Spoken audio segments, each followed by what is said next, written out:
ناظرین، امام علی مقام امام حسین علیہ السلام کی شہادت کے بعد عمر سعد کے حکم سے تمام کوفی مقتولین کو جمع کر کے ان کی نماز جنازہ پڑھی گئی اور انہیں دفن کر دیا گیا، لیکن امام حسین علیہ السلام اور ان کے ہمراہیوں کی لاشوں کو دفن نہیں کیا گیا بلکہ ان کے تنوں سے سر جدا کر لیے گئے۔ پھر ان شہیدوں کے سروں کو نیزوں پر چڑھا کر اس طرح ترتیب دیا گیا کہ سب سے آگے حضرت امام حسین علیہ السلام کا سر مبارک رکھا گیا اور ان کے پیچھے اہل بیت کے بہت سے شہداء کے سر تھے۔ یزیدیوں نے شہداء کرام کے سروں کو آپس میں بانٹ لیا۔ 12 سر قبیلہ حوازن کو دیے گئے، 13 سر ابن اشس کو، 14 سر بنی تمیم کو اور باقی سر دوسرے مختلف قبیلے والوں نے لے لیے۔ امام علی مقام امام حسین علیہ السلام کا سر مبارک خولی بن یزید کو دیا گیا۔ پھر اسیران کربلا کا یہ مظلوم لٹا ہوا قافلہ کوفہ کی طرف روانہ ہوا۔ دن بھر سفر کرنے کے بعد شام کو جب یزیدی اپنی پہلی منزل پر ٹھہرے تو اہل بیت اطہار سے چھینا ہوا ایک اونٹ ذبح کیا، لیکن جب کھانے بیٹھے تو سارا گوشت خون بن گیا اور اس سے آگ کے بھڑکتے ہوئے شعلے نکلنے لگے۔ یزیدیوں نے ناچار کھجوروں کا شیرہ پی کر رات گزاری اور صبح پھر روانہ ہو گئے۔ جب ان ظالم یزیدیوں نے دوسری منزل پر قیام کیا تو سامنے ہی ایک گرجا نظر آیا، لہٰذا جن نیزوں پر ظالم شہداء کے سروں کو اٹھائے ہوئے تھے انہیں بجائے زمین پر گاڑنے کے یا کسی دوسری مقام پر رکھنے کے لے جا کر گرجے کی دیوار سے ٹکا کر کھڑا کر دیا۔ شہداء کرام کے سرہائے مقدسہ سے برابر خون کے قطرے ٹپک ٹپک کر ان کی حیات جاویداں کا ثبوت پیش کر رہے تھے۔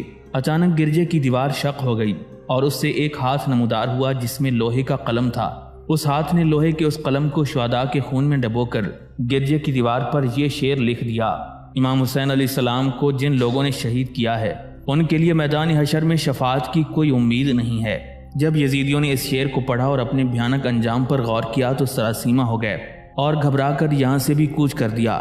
جب اپنی تیسری منزل پر پہنچے تو وہاں بھی ایک گرجا دیکھا اور یہ شعر اس کی دیوار پر پہلے سے ہی لکھا ہوا پایا۔ پادری کو بلا کر پوچھا کہ گرجے کی دیوار پر یہ شعر کس نے لکھا ہے اور کب لکھا ہے؟ پادری نے جواب دیا کہ اس زمانے کا لکھا ہوا نہیں ہے، بلکہ میں اپنے آباء و اجداد سے سنتا آیا ہوں کہ نبی آخر الزمان کی پیدائش سے 500 سال پہلے یہ شعر اس گرجے کی دیوار پر لکھا پایا گیا تھا اور اس وقت سے لے کر آج تک ویسا ہی موجود ہے۔ لیکن تم لوگ یہ بتاؤ کہ تم کون ہو اور اس شعر کے متعلق کیوں پوچھ رہے ہو؟ کوفیوں نے جواب دیا کہ کوئی خاص وجہ نہیں ہے۔ پادری نے شہداء کے سروں کے متعلق پوچھا کہ یہ کن لوگوں کے سر ہیں جنہیں تم نے نیزوں پر چڑھا رکھا ہے؟ لشکر والوں نے جواب دیا کہ یہ یزید کے باغیوں کے سر ہیں۔ پادری نے جب بغور سرہائے شہداء کو دیکھا اور اس کی نگاہ امام علی مقام امام حسین علیہ السلام کے سر مبارک پر پڑی تو امام کے چہرے انور پر نگاہ جمی کی جمی رہ گئی۔ بے تابانہ پوچھا، یہ کس کا سر ہے؟ یزیدیوں نے جواب دیا کہ یہ علی شیر خدا کے چہیتے فرزند امام حسین علیہ السلام کا سر ہے۔ پادری نے یہ سن کر پوچھا، کیا وہی علی المرتضیٰ جو تمہارے نبی کے داماد ہیں؟ یزیدیوں نے کہا، ہاں، اسی علی کے بیٹے کا سر ہے۔ پادری نے بے ساختہ کہا، اے ظالموں، تو صاف کیوں نہیں کہتے کہ یہ تمہارے نبی کے نواسے کا سر ہے؟ کیا الفاظ کے ہیر پھیر سے تم اپنے جرم کو چھپا سکو گے؟ نہیں اور کبھی نہیں۔ یاد رکھو کہ حق تعالیٰ کا انتقام بہت سخت ہے۔ خیر، تم نے جو بھی کیا اس کا انجام تمہیں آج نہیں تو کل بھگتنا ہی پڑے گا۔ آج تو تم بہرحال یہاں ٹھہرو گے، اگر مناسب سمجھو تو 10,000 درہم کے عوض رات بھر کے لیے یہ سر مبارک مجھے دے دو اور صبح کے وقت مجھ سے واپس لے لینا۔ دنیا کے کتے یزیدی 10,000 درہم کی پیشکش کو ٹھکرا نہ سکے، اور ٹھکرا دے بھی کیسے، جبکہ اسی دنیاوی مال و زر کی لالچ میں وہ اپنی دنیا و آخرت کو تباہ و برباد کر چکے تھے۔ فوراً راضی ہو گئے اور رات بھر کے لیے امام علی مقام کا سر مبارک اس پادری کے حوالے کر دیا۔ پادری نے امام علی مقام کے سر پاک کو لے کر گلاب کے پانی سے دھویا اور مشک و عنبر سے بسا ہوا مخملی غلاف چڑھا کر سر مبارک کو رکھ دیا۔ پھر رات بھر ہاتھ باندھے ہوئے سامنے کھڑا یہ پرکیف منظر دیکھتا رہا کہ سر اقدس سے ایک نور نکل کر آسمان کی جانب بلند ہوتا ہے، جس سے زمین تا آسمان ساری فضا منور ہو جاتی ہے۔ صبح تک انوار و تجلیات کا مشاہدہ کر کے بے ساختہ پکار اٹھا، اے ابن رسول، آپ مرے نہیں بلکہ زندہ ہیں۔ آپ اس بات پر گواہ رہیں کہ میں اسلام قبول کرتا ہوں۔ اس کے بعد وہ پادری کلمہ طیبہ پڑھ کر مسلمان ہو گیا۔ صبح کو کوفیوں نے اس نو مسلم سے 10,000 درہم لیے اور سر اقدس کو لے کر کوچ کر دیا۔ جب یزیدیوں نے راستے میں ان درہموں کو آپس میں بانٹنا چاہا تو عالم یہ تھا کہ چند درہموں کے علاوہ باقی سب خاک ہو چکے تھے، اور ان بچے ہوئے درہموں میں ایک طرف تو یہ آیت کریمہ منقش تھی، ظلم کرنے والوں کے ظلم سے اللہ تعالیٰ کو بے خبر نہ سمجھو، اور دوسری طرف یہ آیت کریمہ تحریر تھی، یعنی وہ وقت قریب ہے کہ ظالموں پر کیسی کیسی مصیبتیں پڑیں۔ ناظرین، جس راہ سے یہ بدنہاد کوفی سفر کر رہے تھے اسی راہ میں خولی بن یزید کا گھر تھا۔ جب خولی بن یزید اپنے مکان میں پہنچا تو ایک رات کے لیے اپنے مکان میں ٹھہر گیا۔ امام علی مقام امام حسین علیہ السلام کے سر مبارک کو لے جا کر گھر کے تندور میں رکھ دیا اور اپنی بیوی کے پوچھنے پر جواب دیا کہ ایک شخص یزید کا مخالف ہو گیا تھا، میں لشکر کے ساتھ اسی کے مقابلے کے لیے گیا تھا اور یہ اسی کا سر ہے۔ خولی کی بیوی ایک عابدہ و صالحہ خاتون تھیں۔ رات کو تہجد کے لیے اٹھیں تو دیکھا کہ تنور سے تیز قسم کی روشنی نکل رہی ہے۔ سوچنے لگیں کہ تنور میں آگ کی ایک چنگاری بھی نہیں تھی، پھر یہ روشنی کہاں سے آئی؟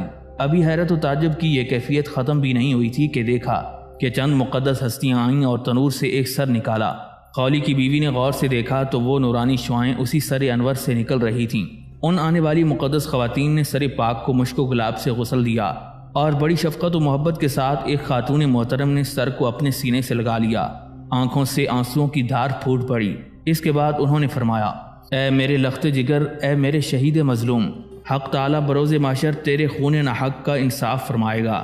کچھ دیر کے بعد وہ محترم خواتین سر مبارک کو تنور میں رکھ کر واپس چلی گئیں اور سر انور کی وہ نورانی شعاعیں بھی ختم ہو گئیں۔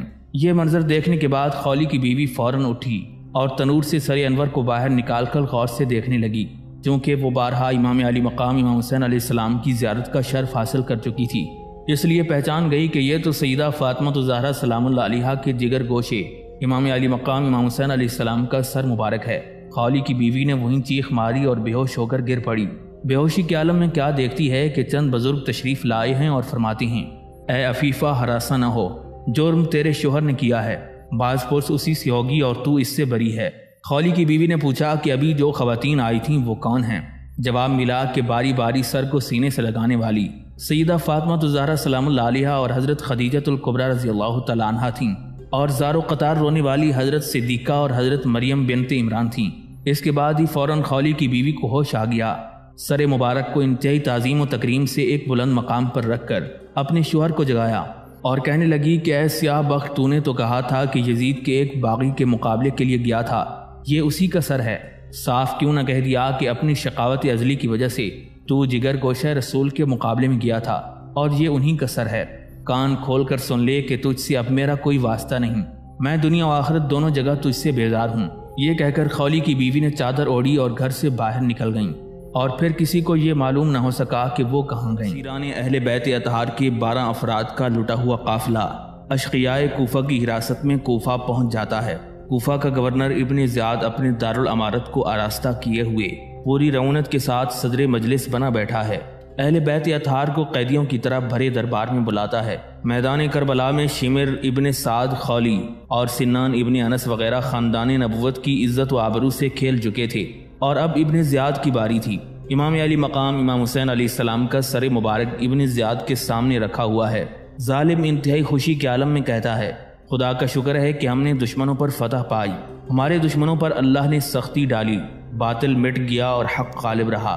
حضرت سیدہ زینب سلام اللہ علیہا ابن زیاد کے ان گستاخانہ الفاظ کی تاب نہ لا سکیں اور فرمانے لگیں، تمام تعریفیں اللہ رب العزت کے لیے جس نے محمد صلی اللہ علیہ وآلہ وسلم کے ذریعے ہمیں معزز و مکرم کیا اور ہماری خوب تطہیر فرمائی۔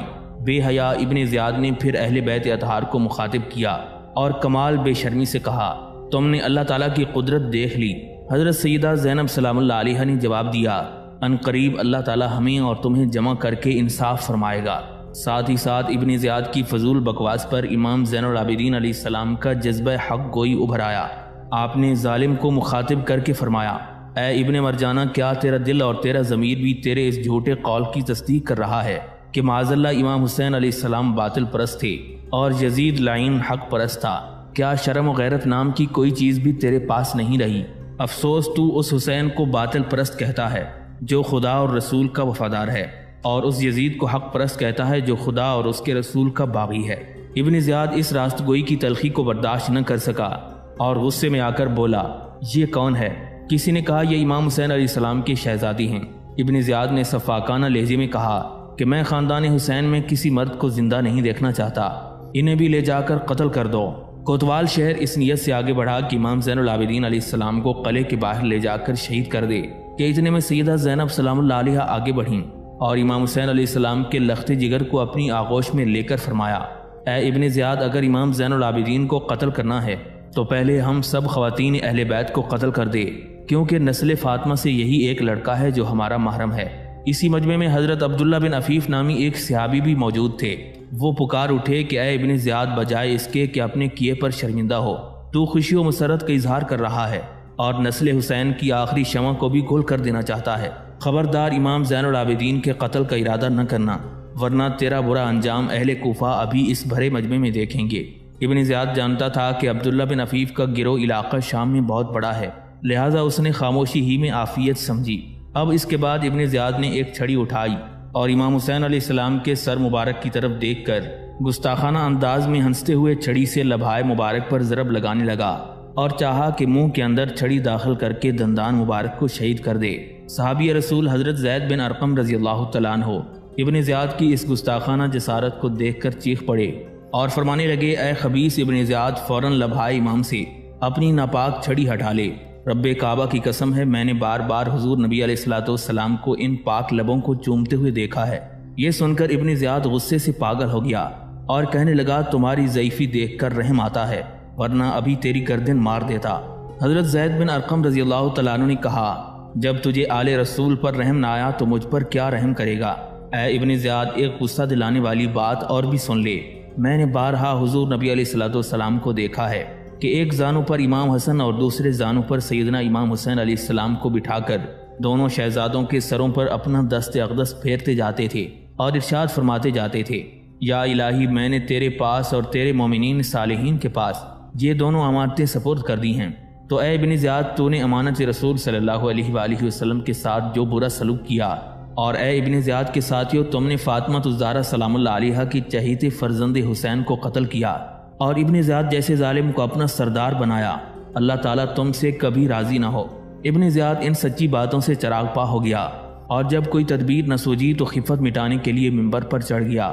کہنے لگا، اللہ تعالیٰ کا شکر ہے کہ جس نے حق کو ظاہر کر دیا اور یزید اور اس کی فوج کو فتح و کامرانی سے نوازا اور معاذ اللہ کاذب ابن کاذب کو قتل کیا۔ حضرت عبداللہ بن عفیف رضی اللہ تعالیٰ عنہ موجود تھے، فوراً بول اٹھے، اے ابن زیاد، تو جھوٹا، تیرا باپ جھوٹا اور تیرا یزید جھوٹا۔ افسوس ہے تیرے اوپر کہ صدیقین اور صالحین کی جگہ پر کھڑا ہو کر جھوٹی بکواس بک رہا ہے اور شرم بھی نہیں آتی۔ آخر ابن زیاد سے رہا نہ گیا، ان کے بھی قتل کا حکم دے دیا، لیکن اس وقت تو حضرت عبداللہ بن عفیف کی قوم نے انہیں کسی صورت سے بچا لیا، مگر رات میں ابن زیاد کے آدمیوں نے انہیں شہید کر دیا۔ ایک بزرگ فرماتے ہیں کہ جب سرہائے شہداء کوفہ کے دارالامارت میں لائے گئے تو میں نے دیکھا کہ امام علی مقام امام حسین علیہ السلام کے لب مبارک جنبش میں ہیں۔ میں نے اپنے کانوں کو ان کے قریب کر دیا تو صاف صاف سنا کہ آپ یہ آیت کریمہ تلاوت فرما رہے تھے، وَلَا تَحْسَبَنَّ اللَّهَ غَافِلًا عَمَّا يَعْمَلُ الظَّالِمُونَ، اللہ تعالیٰ کو ظالموں کے ظلم سے غافل نہ جانو۔ اس کے بعد ابن زیاد نے امام حسین علیہ السلام کے سر اقدس کو اٹھایا اور غور سے دیکھنے لگا، مگر اس کا ہاتھ لرزنے لگا۔ گھبرا کر سر اقدس کو اپنی ران پر رکھا۔ اسی وقت سر امام علی مقام سے خون کا ایک قطرہ ٹپکا اور تیزاب کی طرح ابن زیاد کی قبا اور ران میں سوراخ کرتا ہوا تخت پر پہنچا، تخت کو پار کر کے زمین پر گرا اور غائب ہو گیا۔ یہ زخم ابن زیاد کی ران میں ناسور بن کر زندگی بھر رہا اور اس سے اتنی بدبو آتی تھی کہ باوجود نافہ مشکی باندھنے کے لوگ اس کے قریب بیٹھتے ہوئے نفرت محسوس کرتے تھے اور زیادہ دیر بیٹھ نہیں سکتے تھے۔ جس دن ابن زیاد مارا گیا تو اسی بدبودار علامت کے ذریعے حضرت ابراہیم ابن مالک بن اشتر نے اس کو پہچانا تھا۔ اتنے ظلم و ستم کے باوجود بھی جب ظالم ابن زیاد نے اپنے سینے میں آتش ظلم کو اور بھڑکتے ہوئے پایا تو حکم دیا کہ 3 دن تک سر امام علی مقام کو دروازہ کوفہ پر لٹکا دیا جائے۔ چنانچہ کوفیوں نے 3 دن تک سر امام علی مقام کو کوفہ کے دروازے پر لٹکائے رکھا۔ اب تیسرے دن شمر ذوالجوشن کی سرکردگی میں 10,000 سواروں کی زیر نگرانی مظلوم حسینی قافلہ کوفہ سے دمشق کی جانب روانہ ہوتا ہے۔ کیفیت یہ ہے کہ کوفی سر امام علی مقام کو نیزے پر ٹانگے اہل بیت کی معزز خواتین کو بے پردہ قیدیوں کی طرح کوفہ کے کوچہ و بازار میں گھماتے ہوئے اپنی بے حیائی اور اذیت کوشی کا شرمناک مظاہرہ کرتے ہوئے جا رہے ہیں۔ آگے نیزے پر امام مظلوم کا سر ہے اور پیچھے مظلومین اہل بیت کا قافلہ۔ حضرت زید بن ارقم رضی اللہ تعالیٰ عنہ فرماتی ہیں کہ جب سید الشہداء امام علی مقام امام حسین علیہ السلام کا سر مبارک میرے مکان کے قریب سے گزرا تو میں نے اپنے مکان کے دریچے سے صاف سنا کہ سر مبارک سے اس آیت کریمہ کی تلاوت کی آواز آ رہی ہے، ام حسبت ان اصحاب الکہف والرقیم کانوا من آیاتنا عجبا، کیا تم نے جان لیا کہ اصحاب کہف اور رقیم ہماری حیرت انگیز نشانیوں میں سے ہیں؟ حضرت زید بن ارقم رضی اللہ تعالیٰ عنہ فرماتے ہیں خدا کی قسم میرے رونگٹے کھڑے ہو گئے اور میرا تمام جسم لرزنے لگا۔ میں نے کہا اے نواسہ رسول آپ کا حال تو اصحاب کہف سے بھی کہیں زیادہ حیرت انگیز اور تعجب خیز ہے۔ اہل بیت اطہار کی عفت مآب خواتین اور امام حسین علیہ السلام کے سر مبارک کو صرف کوفہ ہی کے کوچہ بازار میں نہیں گھمایا گیا بلکہ جس گاؤں، جس قصبے اور جس شہر سے شمر کا گزر ہوا ہر جگہ شمر لائن اہل بیت اطہار اور سرہائے مبارکہ کی تشہیر و تحقیر کراتا رہا اور اپنی کمینگی کا ثبوت دیتا رہا۔ منزلیں طے کرتا ہوا جب یہ قافلہ مقامی حران پر پہنچا تو یحییٰ نامی ایک یہودی نے اپنے بالا خانے سے شہداء کے سروں کو دیکھا، اور جب سر امام علی مقام پر اس کی نگاہ پڑی تو اس نے دیکھا کہ امام حسین علیہ السلام کے لب مبارک متحرک ہیں۔ کان لگا کر سنا تو آپ قرآن مجید کی یہ آیت کریمہ تلاوت کر رہے تھے، وَسَيَعْلَمُ الَّذِينَ ظَلَمُوا أَيَّ مُنقَلَبٍ يَنقَلِبُونَ۔ وہ وقت قریب ہے کہ ظالموں پر کیسی کیسی مصیبتیں پڑیں۔ یحییٰ حرانی کی حیرت کی انتہا نہ رہی، فوراً پوچھا کہ سب سے آگے کس کا سر ہے؟ کوفیوں نے جواب دیا کہ سبط رسول امام حسین علیہ السلام کا سر ہے۔ یحییٰ نے کہا یہ کتنے ذلیل ترین لوگ ہیں، جس نبی کا کلمہ پڑھتے ہیں اسی نبی کے محترم نواسے کو شہید کر کے ان کے اہل بیت کو گلی کوچے میں پھرا کر کتنی توہین و تحقیر کر رہے ہیں۔ اگر ان کے نانا حق پر نہ ہوتے تو ان کے نواسے کے سر مبارک سے ایسی عظیم کرامت ظاہر نہ ہوتی۔ میں سچے دل سے تصدیق کرتا ہوں اور پڑھتا ہوں اشہد ان لا الہ الا اللہ محمد الرسول اللہ۔ کلمہ پڑھنے کے بعد یحییٰ حرانی کے دل میں محبت اہل بیت نے جوش مارا۔ اسے گوارا نہ ہوا کہ اہل بیت نبوت کی عفت مآب خواتین یوں بے پردہ و بے حجاب رہیں۔ اس نے اسی وقت کچھ چادریں اور کپڑے 10,000 درہم کے ساتھ سیدنا امام زین العابدین علیہ السلام کی خدمت میں پیش کیے۔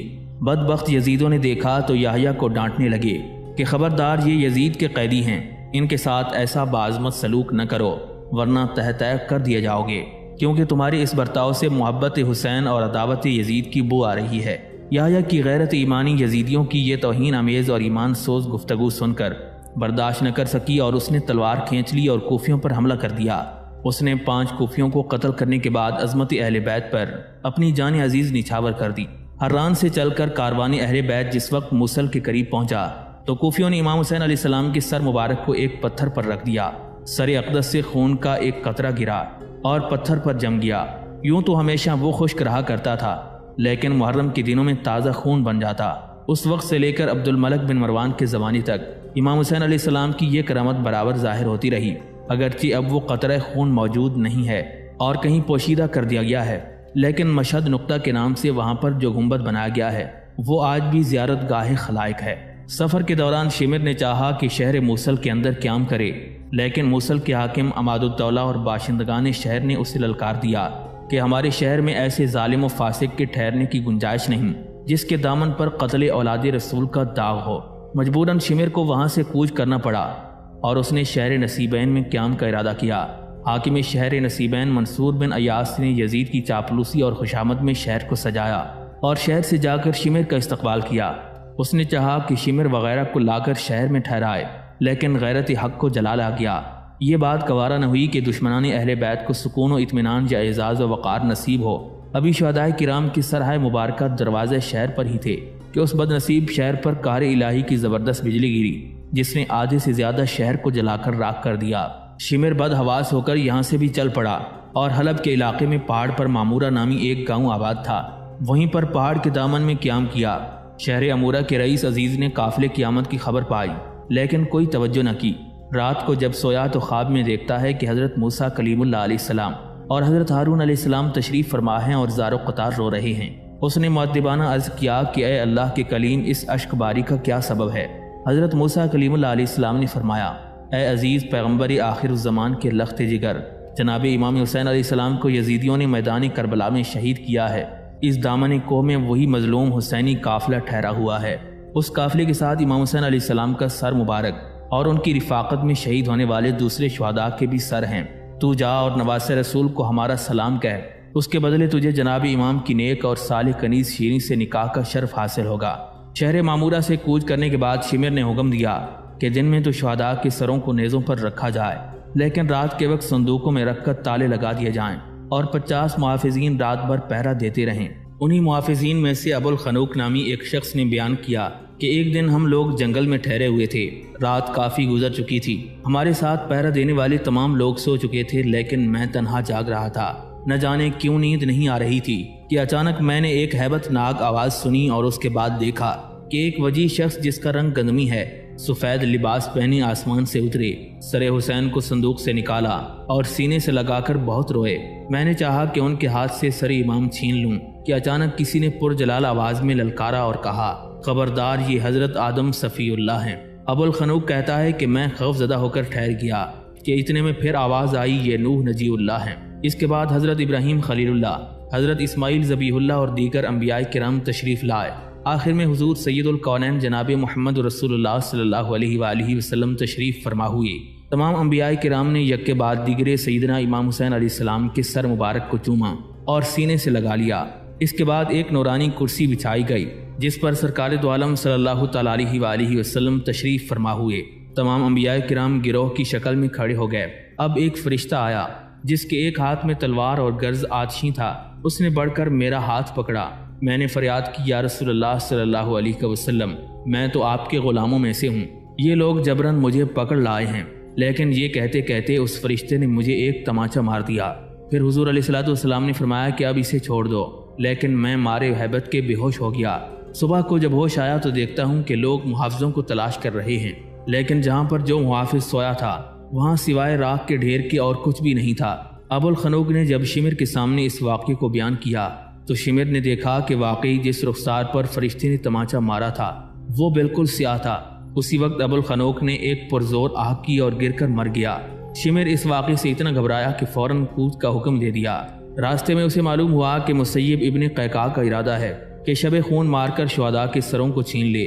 رات ہوئی، ایک گرجا کے قریب قیام کیا اور تمام سروں کو صندوقوں میں مقفل کرا کر تمام اہل بیت اطہار کے ساتھ گرجے میں بھیج دیا۔ گرجے کے پادری نے صندوق کو ایک کمرے میں بند کر کے تالا ڈال دیا اور اسی کمرے کے قریب دوسرے کمرے میں اہل بیت اطہار کو ٹھہرا دیا۔ ابو سعید دمشقی کا بیان ہے کہ چونکہ ابو الخنوق کے واقعے سے سبھی ڈرے ہوئے تھے، سروں کی حفاظت کے لیے کوئی تیار نہ ہوا، لہٰذا گرجے کے پادری کو سروں کی حفاظت کے لیے متعین کر دیا گیا۔ پادری نے پوری رات اس حجرے کے قریب گزاری جس میں شہداء کے سر رکھے ہوئے تھے۔ جب رات کا کچھ حصہ گزر گیا تو راہب نے دیکھا کہ پورا کمرہ اچانک روشنی سے بھر گیا۔ اتنی تیز روشنی پھیلی کہ آنکھیں ٹھہرنے کا نام ہی نہیں لیتی تھیں، آنکھیں خیرہ ہوتی جاتی تھیں۔ پادری نے ایک کھڑکی سے کمرے میں جھانکا تو دیکھتا کیا ہے کہ آسمان کی چھت شق ہے اور کچھ معافہ زری خوبصورت عورتوں کے جھرمٹ میں آسمان سے اتر رہے ہیں۔ آواز آئی، اے پادری کھڑکی سے دور ہٹ جا، کیونکہ یہ خواتین عفت مآب وہ ہیں جن کی عفت و عصمت پر فرشتوں کو بھی رشک آتا ہے۔ پادری کھڑکی سے الگ ہٹ جاتا ہے مگر آوازیں برابر سنتا رہتا ہے کہ یہ حضرت حوا تشریف لا رہی ہیں، یہ حضرت سارہ، یہ حضرت صفورہ، یہ حضرت آسیہ اور یہ حضرت خدیجۃ الکبریٰ رضی اللہ تعالیٰ عنہما تشریف لا رہی ہیں۔ آخر میں سیدہ فاطمہ الزہرا سلام اللہ علیہا تشریف لائیں۔ ان آنے والی خاتونان محترم نے مختلف انداز میں اپنے اپنے غم و افسوس کا اظہار کیا، مختلف قسم کے مرثیے پڑھے گئے۔ پادری نے دوبارہ پھر جھانک کر دیکھنا چاہا تو کچھ نہ دیکھ سکا۔ ایک حجاب نورانی حائل تھا، راہب تاب نہ لا سکا اور اس کی نورانیت کی وجہ سے بے ہوش ہو کر گر پڑا۔ جب ہوش آیا تو نہ وہ روشنی تھی اور نہ وہ حجابات تھے، صرف یہ نظر آیا کہ کمرے کا تالا ٹوٹا ہوا الگ پڑا ہے اور جن صندوقوں میں شہداء کے سر مبارک تھے وہ کھلے ہوئے ہیں۔ پادری پر ایک اضطراری کیفیت سی طاری ہو گئی، اسی عالم میں اٹھا، سر امام علی مقام کو صندوق سے باہر نکالا، مشک و عنبر سے بسا کر ایک پاکیزہ مسلح پر ادب و احترام کے ساتھ رکھ دیا اور دو زانوں انتہائی ادب کے ساتھ سامنے بیٹھ کر عرض کرنے لگا، اے ابن رسول، میں جان گیا کہ آپ ان لوگوں میں سے ہیں جن کے اوصاف کا تذکرہ تورات اور انجیل میں موجود ہے۔ آپ کو خدائے بزرگ و برتر کی قسم ہے، مجھے حقیقت حال سے آگاہ فرمائیں۔ پادری کے اتنا کہنے پر لبھائے مبارک جنبش ہوئی اور فرمایا، میں مظلوم و غم زادہ اور غریب الدیار ہوں، میں نبی علیہ الصلوۃ والسلام کا لاڈلا بیٹا اور حضرت علی المرتضیٰ کا چہیتا فرزند ہوں۔ پادری نے جب یہ بات سنی تو اپنے متعلقین کو بلا کر ساری کیفیت بیان کی اور انہی کے سامنے اپنی زنار توڑ کر باواز بلند کلمہ شریف پڑھ لیا۔ راہب کا کلمہ پڑھنا تھا کہ اس کے تمام ساتھیوں نے زناریں توڑ ڈالیں اور ہلکا بگوش اسلام ہو گئے۔ پادری نے پھر سر امام سے مخاطب ہو کر عرض کیا کہ اگر حضور اجازت مرحمت فرمائیں تو میں اپنے متعلقین کو لے کر شمر کو اس کے کافر کردار تک پہنچا دوں۔ سر امام علی مقام سے آواز آئی، مشیت الہی کچھ اور ہے، وقت کا انتظار کر، بہت جلد یہ اپنے برے انجام کو پہنچیں گے۔ غرض کوفہ سے شام تک کے سفر میں ایسے ہی حیرت انگیز کتنے واقعات ظہور میں آئے اور نہ جانے کتنی کرامتوں کا مشاہدہ ہزاروں انسانوں نے کیا۔ یزید کو جب اطلاع ملی کہ سیدوں کا لٹا ہوا قافلہ تھوڑی ہی دیر میں قصر عمارت میں پہنچنے والا ہے۔ تو اس نے قصر عمارت کو آراستہ کر کے دلہن کی طرح سجا دیا اور شان فرعونیت کے ساتھ تخت پر بیٹھ کر مظلومین اہل بیت کا انتظار کرنے لگا۔ ادھر تو یزید اپنی شان و شوکت ظاہر کرنے کی تیاری میں مصروف تھا، اور ادھر قافلہ حسینی دمشق کے کوچہ و بازار سے گزرتا ہوا قصر عمارت کی جانب چلا آ رہا ہے۔ اہل دمشق تماشائی بنے نیزوں پر چڑھے ہوئے شہداء کے سروں کو حیرت و استعجاب کے عالم میں دیکھ رہے ہیں۔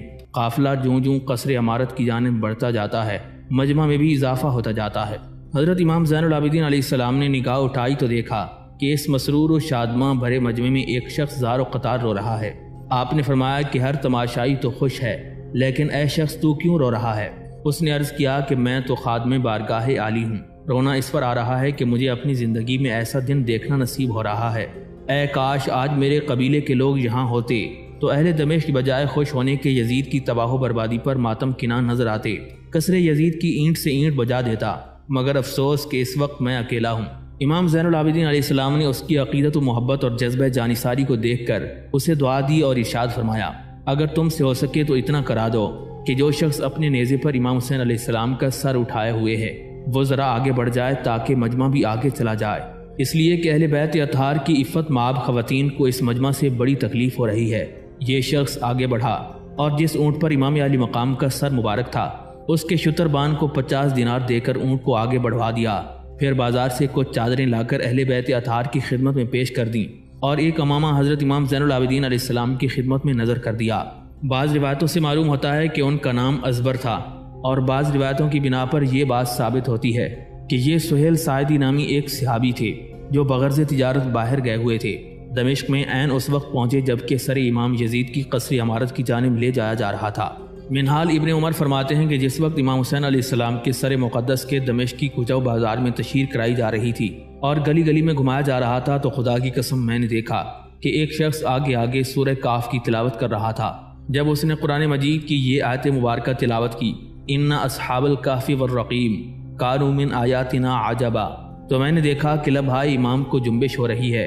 غور سے سنا تو آپ فرما رہے تھے، اصحاب کہف سے کہیں زیادہ میرا قتل اور میرے سر کا نیزے پر بلند کیا جانا حیرت انگیز ہے۔ یزید اپنے قصر نحوست میں جواہرات سے مرصع تخت پر بیٹھا ہوا ہے اور شاہی امراء دست بستہ دائیں بائیں کھڑے ہیں۔ جس وقت سادات کرام کا لٹا ہوا قافلہ اس قصر عمارت میں پہنچتا ہے تو وہ وہیں ایک چبوترے پر پردہ ڈال کر خواتین محترم کو ٹھہراتا ہے اور سر ہائے شہداء کو اپنے سامنے رکھوا لیتا ہے، پھر فردن فردن سب کا حال پوچھتا ہے۔ یزید کے مذاق کو سمجھنے کے لیے شمر نے ابن مالک کو سمجھا دیا تھا کہ جب سر امام کے متعلق یزید سوال کرے تو کہہ دینا کہ انہیں میں نے قتل کیا ہے۔ چنانچہ جس وقت یزید نے امام علی مقام کے سر اقدس کے متعلق سوال کیا تو بشیر ابن مالک آگے بڑھا اور کہنے لگا، اے امیر شام، میں نے تیری رضا جوئی اور خوشنودی حاصل کرنے کے لیے خیر خلق اللہ کا سر کاٹا ہے اور اب تیری عطا و بخشش کا خواستگار ہوں۔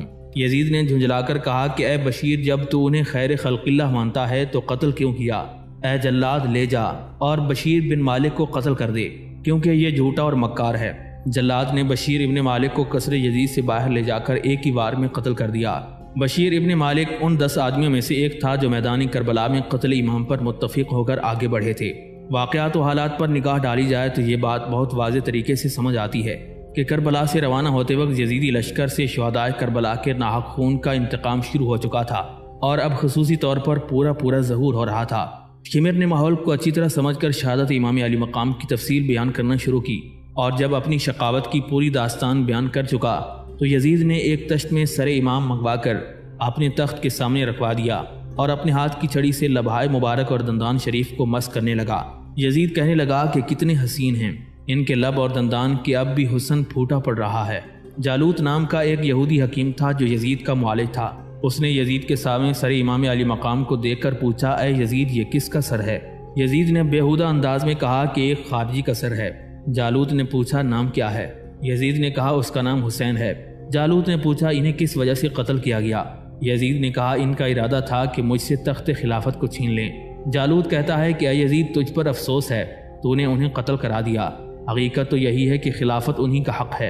اے یزید، کیا تو نہیں جانتا کہ میں حضرت داؤد علیہ السلام کی اولاد میں سے ہوں اور مجھ میں اور ان میں 40 پشتوں کا فاصلہ ہے، لیکن یہودی آج بھی میری تعظیم کرتے ہیں اور مجھ سے برکت حاصل کرتے ہیں، اور تھوڑا ہی زمانہ گزرا ہے کہ تمہارے نبی ظاہری طور پر تمہارے درمیان تشریف فرما تھے اور یہ تیرے نبی کے نواسے ہیں۔ تو نے انہیں قتل کیا اور اہل بیت نبی کی توہین کی۔ یہ کہہ کر جالوت نے تلوار کھینچی اور چاہا کہ یزید پر وار کرے، لیکن لوگوں نے روک لیا۔ اس کے بعد جالوت سر امام علی مقام کے قریب آیا، سر اقدس کو بوسہ دیا اور کہنے لگا، اے امام، ان لوگوں پر اللہ تعالیٰ کی لعنت ہو جنہوں نے آپ کو قتل کیا۔ اے امام علی مقام، میں کلمہ اسلام پڑھتا ہوں، اپنے نانا جان کی بارگاہ میں میرا سلام عرض کریں اور میرے اسلام و ایمان پر گواہی دیں۔ یہ کیفیت دیکھ کر یزید کہنے لگا کہ میں اپنے موذی امراض کی وجہ سے تیرا محتاج ہوں، ورنہ تجھے ابھی قتل کر دیتا۔ جالوت نے جواب دیا کہ میں اب تجھے شفا یابی کی دوا نہیں دوں گا، بلکہ ایسی دوائیں دوں گا جو تجھے اور تباہ و برباد کریں گی۔ یہ سن کر یزید آپس سے باہر ہو گیا اور اس نے جلاد کو حکم دیا کہ جالوت کو قتل کر دے۔ جلاد آگے بڑھا اور اس نے حضرت جالوت کو شہید کر دیا۔ سر امام علی مقام ایک تشت میں یزید کے دربار میں رکھا ہوا تھا۔ یزید اور اس کے ساتھی شراب نوشی میں مصروف تھے کہ اتنے میں قیصر روم کا سفیر اس کے دربار میں داخل ہوا۔ یہ حالت دیکھ کر یزید سے پوچھا کہ اے یزید، کیسا سر ہے جس کی موجودگی میں تم لوگ شراب پینے میں مصروف ہو؟ مجھے اس حقیقت سے آگاہ کرو تاکہ میں قیصر روم کے دربار میں اس کی تفصیل بیان کر سکوں۔ یزید گستاخانہ انداز میں کہتا ہے کہ ایک خارجی کا سر ہے جس نے ہمارے بصرہ اور کوفہ کے عامل ابن زیاد پر خروج کیا تھا۔ سفیر نے پوچھا، یہ کون ہیں؟ یزید نے کہا کہ یہ حسین ابن علی ہیں۔ سفیر نے پوچھا، ان کی والدہ ماجدہ کا نام کیا ہے؟ یزید نے جواب دیا کہ ان کی والدہ ماجدہ کا نام فاطمہ الزہرا بنت محمد ہے۔ سفیر کہتا ہے، اے یزید، تجھ پر افسوس ہے اور تیری اس حالت پر افسوس صد افسوس ہے۔ اے یزید سن، میرے دادا حضرت عیسیٰ علیہ السلام کے حواریوں میں سے تھے، ان میں اور مجھ میں 40 پشتوں سے زیادہ فاصلہ ہے، لیکن عیسائی آج بھی میری تعظیم بہت زیادہ کرتے ہیں اور میرے پیر کی مٹی سے برکت حاصل کرتے ہیں۔ اور تیری یہ سرکشی کہ تو نے اپنے نبی کی صاحبزادی کے لخت جگر کے ساتھ ایسا دردناک ظلم کیا۔ اسی مجلس میں موجود حضرت سمرہ بن جندب رضی اللہ تعالیٰ عنہ، جو ایک بلند پایا صحابی تھے، یزید کی ناپاک حرکت کو دیکھ کر تڑپ گئے اور یزید کو ڈانٹتے ہوئے فرمایا، اے یزید، تجھ پر خدا کا غضب ہو، تو ان لبوں اور دانتوں کی توہین کر رہا ہے جنہیں سرور کائنات صلی اللہ تعالیٰ علیہ وآلہ وسلم نے بار بار چوما ہے۔ تو محبوب خدا کی پسندیدہ اور محبوب شے کی اہانت کر رہا ہے۔ بس بہت ہو چکا، اب اپنے ناپاک ہاتھ کی ناپاک چھڑی کو ان مقدس لبوں سے ہٹا لے جن کی تقدیس کی فرشتے بھی قسم کھاتے ہیں۔ یزید اس نصیحت اور حق گوئی کی تلخی برداشت نہ کر سکا، غضبناک ہو کر کہنے لگا کہ اگر تمہاری صحابیت کا پاس نہ ہوتا تو تجھے ابھی قتل کرا دیتا۔ حضرت سمرہ بن جندب رضی اللہ تعالیٰ عنہ نے فرمایا، تعجب ہے کہ میری صحابیت کا اتنا خیال ہے اور رسول کے نواسے کا ذرا بھی احساس نہیں۔ اے بے دین، تو نے ہی حکم دے کر انہیں شہید کروایا، تو نے ہی جگر پارے رسول کو پارا پارا کیا، تو نے ہی امیر معاویہ کی وصیتوں کو پامال کیا۔ انتظار کر، ان قریب تجھے اپنا انجام بد اسی دنیا میں دیکھنا پڑے گا۔ حضرت سمرہ بن جندب رضی اللہ تعالیٰ عنہ کی ان چند حقیقت افروز کلمات نے کچھ ایسا اثر کیا کہ درباریوں کے دل بھر آئے اور سب کے سب زار و قطار رونے لگے۔ یزید کو غصہ تو بہت آیا، لیکن اس ڈر سے کہ کہیں ان کے قتل سے فتنہ اور بڑھ جائے، قتل سے باز رہا مگر اپنے دربار سے نکلوا دیا۔ اب یزید خبیث نے زنان حرم کو بھرے دربار میں طلب کیا۔ حضرت زینب سلام اللہ علیہا نے یزید کی اس بدتمیزی پر فرمایا، اے بے حیا یزید، کیا تجھ میں شرم و غیرت کی کچھ بھی خوب باقی نہیں رہی کہ تیرے گھر کی عورتیں جو اس کی بھی اہلیت نہیں رکھتی کہ ہماری کنیزیں بن سکیں، وہ تو پردے میں بیٹھیں، اور ہم جو ناموس رسول ہیں جن کے گھر میں فرشتے بھی اجازت لے کر داخل ہوں، انہیں تو اس طرح بے پردہ و بے حجاب بھرے دربار میں بلا کر رسوا کرے۔ تو نے ظلم و ستم کا ایک ایک تیر اہل بیت کے سینے صبر و استقلال پر آزما لیا، اب بھی تیری ظالمانہ پیاس نہیں بجھی؟ کیا اب بھی تیرا دل نہیں بھرا؟ ظالم، کہیں ایسا نہ ہو کہ غیرت حق کو جلال آ جائے اور قہر الہی کی بجلی اسی وقت تجھے خاکستر کر دے۔ اس تقریر سے یزید کے بدن پر لرزہ طاری ہو گیا، فوراً مستورات اہل بیت کو پردے میں بھجوا دیا اور امام زین العابدین علیہ السلام کو اپنے پاس بلا کر کہنے لگا، تمہارے والد نے چاہا کہ ممبروں پر ان کا نام لیا جائے، ان کے نام کا خطبہ پڑھا جائے، مگر قدرت نے یہ قدر و منزلت تو میری قسمت میں لکھی تھی، ان کی آرزو کیسے پوری ہوتی؟ اللہ نے مجھے کامیاب کیا اور انہیں اس نعمت سے محروم رکھا۔ امام زین العابدین علیہ السلام کی غیرت ہاشمی کو جوش آ گیا اور فرمایا، اے جھوٹے، انصاف سے کہے کہ ممبر میرے باپ دادا نے بنایا یا تیرے باپ دادا نے؟ خلافت میرے اہل بیت کا حق ہے یا تیرے ماں باپ کا؟ قرآن تیرے باپ دادا پر نازل ہوا یا میرے جد امجد جناب محمد رسول اللہ صلی اللہ علیہ وآلہ وسلم پر؟ امام زین العابدین علیہ السلام کی اس حقیقت افروز تقریر نے یزید کی آتش غیظ و غضب کو اور بھڑکا دیا۔ وہ اتنا مشتعل ہوا کہ حواس باختہ ہو کر امام زین العابدین کے قتل کا حکم جاری کر دیا۔ حضرت ام کلثوم رضی اللہ تعالیٰ عنہ نے یزید کو ڈانٹتے ہوئے فرمایا، اے ہندہ کے بیٹے یزید، خبردار قتل زین العابدین کا ارادہ بھی نہ کرنا، ورنہ ابھی تک تو ہم صبر و ضبط سے کام لیتے آئے ہیں، اب اگر تو نے اس نسل پیغمبر کی آخری نشانی کو مٹانا چاہا تو ہم ابھی رسول اللہ صلی اللہ علیہ وآلہ وسلم کو پکارتے ہیں۔ لیکن یزید نے جب آپ کے اس کہنے کا کوئی اثر نہ لیا تو اسی وقت آپ پکار اٹھیں، اے دو جہاں کے سردار داد رسی فرمائیں، اے خیر الرسل فریاد ہے، آپ کے لخت جگر حسین شہید ہو چکے ہیں اور اب آپ کی نسل پاک کی آخری نشانی بھی مٹائی جاتی ہے۔ حضرت ام کلثوم رضی اللہ تعالیٰ عنہ کی یہ فریاد اسی وقت بارگاہ نبوت میں شرف یاب ہو جاتی ہے اور یزید پر ایسی ہیبت طاری ہوئی کہ بدن لرزنے لگا۔ فوراً قتل امام زین العابدین کا حکم واپس لیا اور کہنے لگا، اے امام دربار شاہی کے آداب و رسوم کا خیال رکھیے۔ آپ نے فرمایا، مجھے تجھ سے کیا لینا ہے کہ میں آداب شاہی کا لحاظ رکھوں؟ یہ تیرا اور تیرے حوارین کا فرض ہے کہ مجھ سے ایسی توقع نہ رکھیں کہ میں تجھ جیسے فاسق و فاجر کا ادب بجا لاؤں۔ اتنے میں یزید کا بیٹا آ گیا۔ یزید کہنے لگا، میرا یہ بیٹا اور آپ عمر میں برابر ہیں، میں چاہتا ہوں کہ آپ دونوں کشتی لڑیں، دیکھوں کون جیتا ہے۔ آپ نے فرمایا کہ اگر تجھے یہی شوق ہے کہ میری رگوں میں دوڑنے والے ہاشمی خون کی طاقت و قوت دیکھے تو ایک تلوار مجھے دے اور ایک اپنے بیٹے کو دے، پھر دیکھ کس کا وار کاری ہے۔ اتنے میں یزید کے محل سے نوبت بجنے کی آواز آنے لگی۔ یزید کے بیٹے نے کہا، بتاؤ یہ نوبت کس کی بج رہی ہے، تمہارے باپ کی یا میرے باپ کی؟ ابھی اس کی یہ بےہودہ بکواس ختم بھی نہیں ہوئی تھی کہ مسجد سے اذان کی آواز آئی۔ امام زین العابدین علیہ السلام نے فرمایا، اے ابن یزید، تیرے باپ کی نوبت تیرے اسی قصر نحوست میں بجے گی اور صرف اس وقت تک جب تک نقارہ سلامت رہے، لیکن مسجد سے میرے جد کریم کی نوبت کی جو آواز آ رہی ہے، جس کی گونج فرش سے عرش تک ہے، صبح قیامت تک باقی رہے گی۔ بتا تو صحیح، اشہد ان محمد رسول اللہ میرے جد امجد کے لیے ہے یا تیرے باپ دادا کے لیے؟ امام زین العابدین علیہ السلام کی اس گفتگو سے یزید متاثر ہوا، نیز اس پر کچھ خوف کا بھی غلبہ ہو گیا۔ کہنے لگا کہ آپ مجھ سے کچھ فرمائش کریں، میں اسے پوری کروں گا۔ آپ نے فرمایا، مجھے یہ توقع تو نہیں کہ میں جو کچھ بھی کہوں گا تو اسے پورا کرے، اور اگر تو واقعی اپنے قول میں سچا ہے تو میرے 4 مطالبات ہیں، انہیں پورا کر دے۔ پہلا تو یہ ہے کہ میرے والد ماجد کے قاتل کو میرے حوالے کر کہ میں اسے قتل کروں۔ دوسرا یہ کہ شہداء کے سروں کو مجھے دے دے کہ میں انہیں لے کر جسم ہائے مقدس کے ساتھ دفن کروں۔ سوم یہ کہ آج جمعہ کا دن ہے، مجھے اجازت دیں کہ میں ممبر پر چڑھ کر خطبہ پڑھوں۔ چہارم یہ کہ ہمارے لٹے ہوئے قافلے کو مدینہ منورہ پہنچا دے۔ یزید نے ان 4 سوالوں کو سن کر سب سے پہلے قاتل امام حسین کے متعلق پوچھا۔ لوگوں نے کہا کہ خولی بن یزید ہے۔ چونکہ خولی بشیر ابن مالک کا عبرت ناک انجام دیکھ ہی چکا تھا، لہٰذا اس نے صاف انکار کر دیا کہ میں نے قتل نہیں کیا، بلکہ قاتل سنان ابن انس ہے۔ سنان ابن انس اپنا نام سنتے ہی جھٹ سے بول پڑا کہ میں قاتل امام پر لعنت بھیجتا ہوں، قاتل حسین تو شمر ذی الجوشن ہے۔ تمام درباری بھی تصدیق کرنے لگے کہ واقعی قاتل حسین تو شمر ہی ہے، مگر شمر نے بھی صاف انکار کر دیا۔ یزید نے برہم ہو کر کہا کہ آخر کسی نہ کسی نے تو قتل کیا ہی ہوگا۔ یزید کے تیور دیکھ کر شمر کو بھی طیش آ گیا، کہنے لگا کہ میں کیوں امام حسین کو قتل کروں گا؟ کیا حسین نے میری کوئی سلطنت دبا رکھی تھی؟ بلکہ اصل قاتل حسین وہ ہے جس کو خطرہ تھا کہ اگر حسین زندہ رہے تو میری سلطنت باقی نہیں رہے گی۔ قاتل حسین وہ ہے جس نے قبائل کو جمع کیا، انہیں ہتھیار دیے، جاکیریں دیں، زر و جواہر بانٹے اور قتل حسین پر ابھارا، خود عشرت قدے میں بیٹھا رہا اور دوسروں کے ذریعے اپنا مقصد حاصل کیا۔ کیونکہ یہ ساری باتیں یزید پر پڑ رہی تھیں، لہٰذا وہ کہنے لگا کہ تم سب پر خدا کی لعنت ہو، سب کے سب یہاں سے چلے جاؤ۔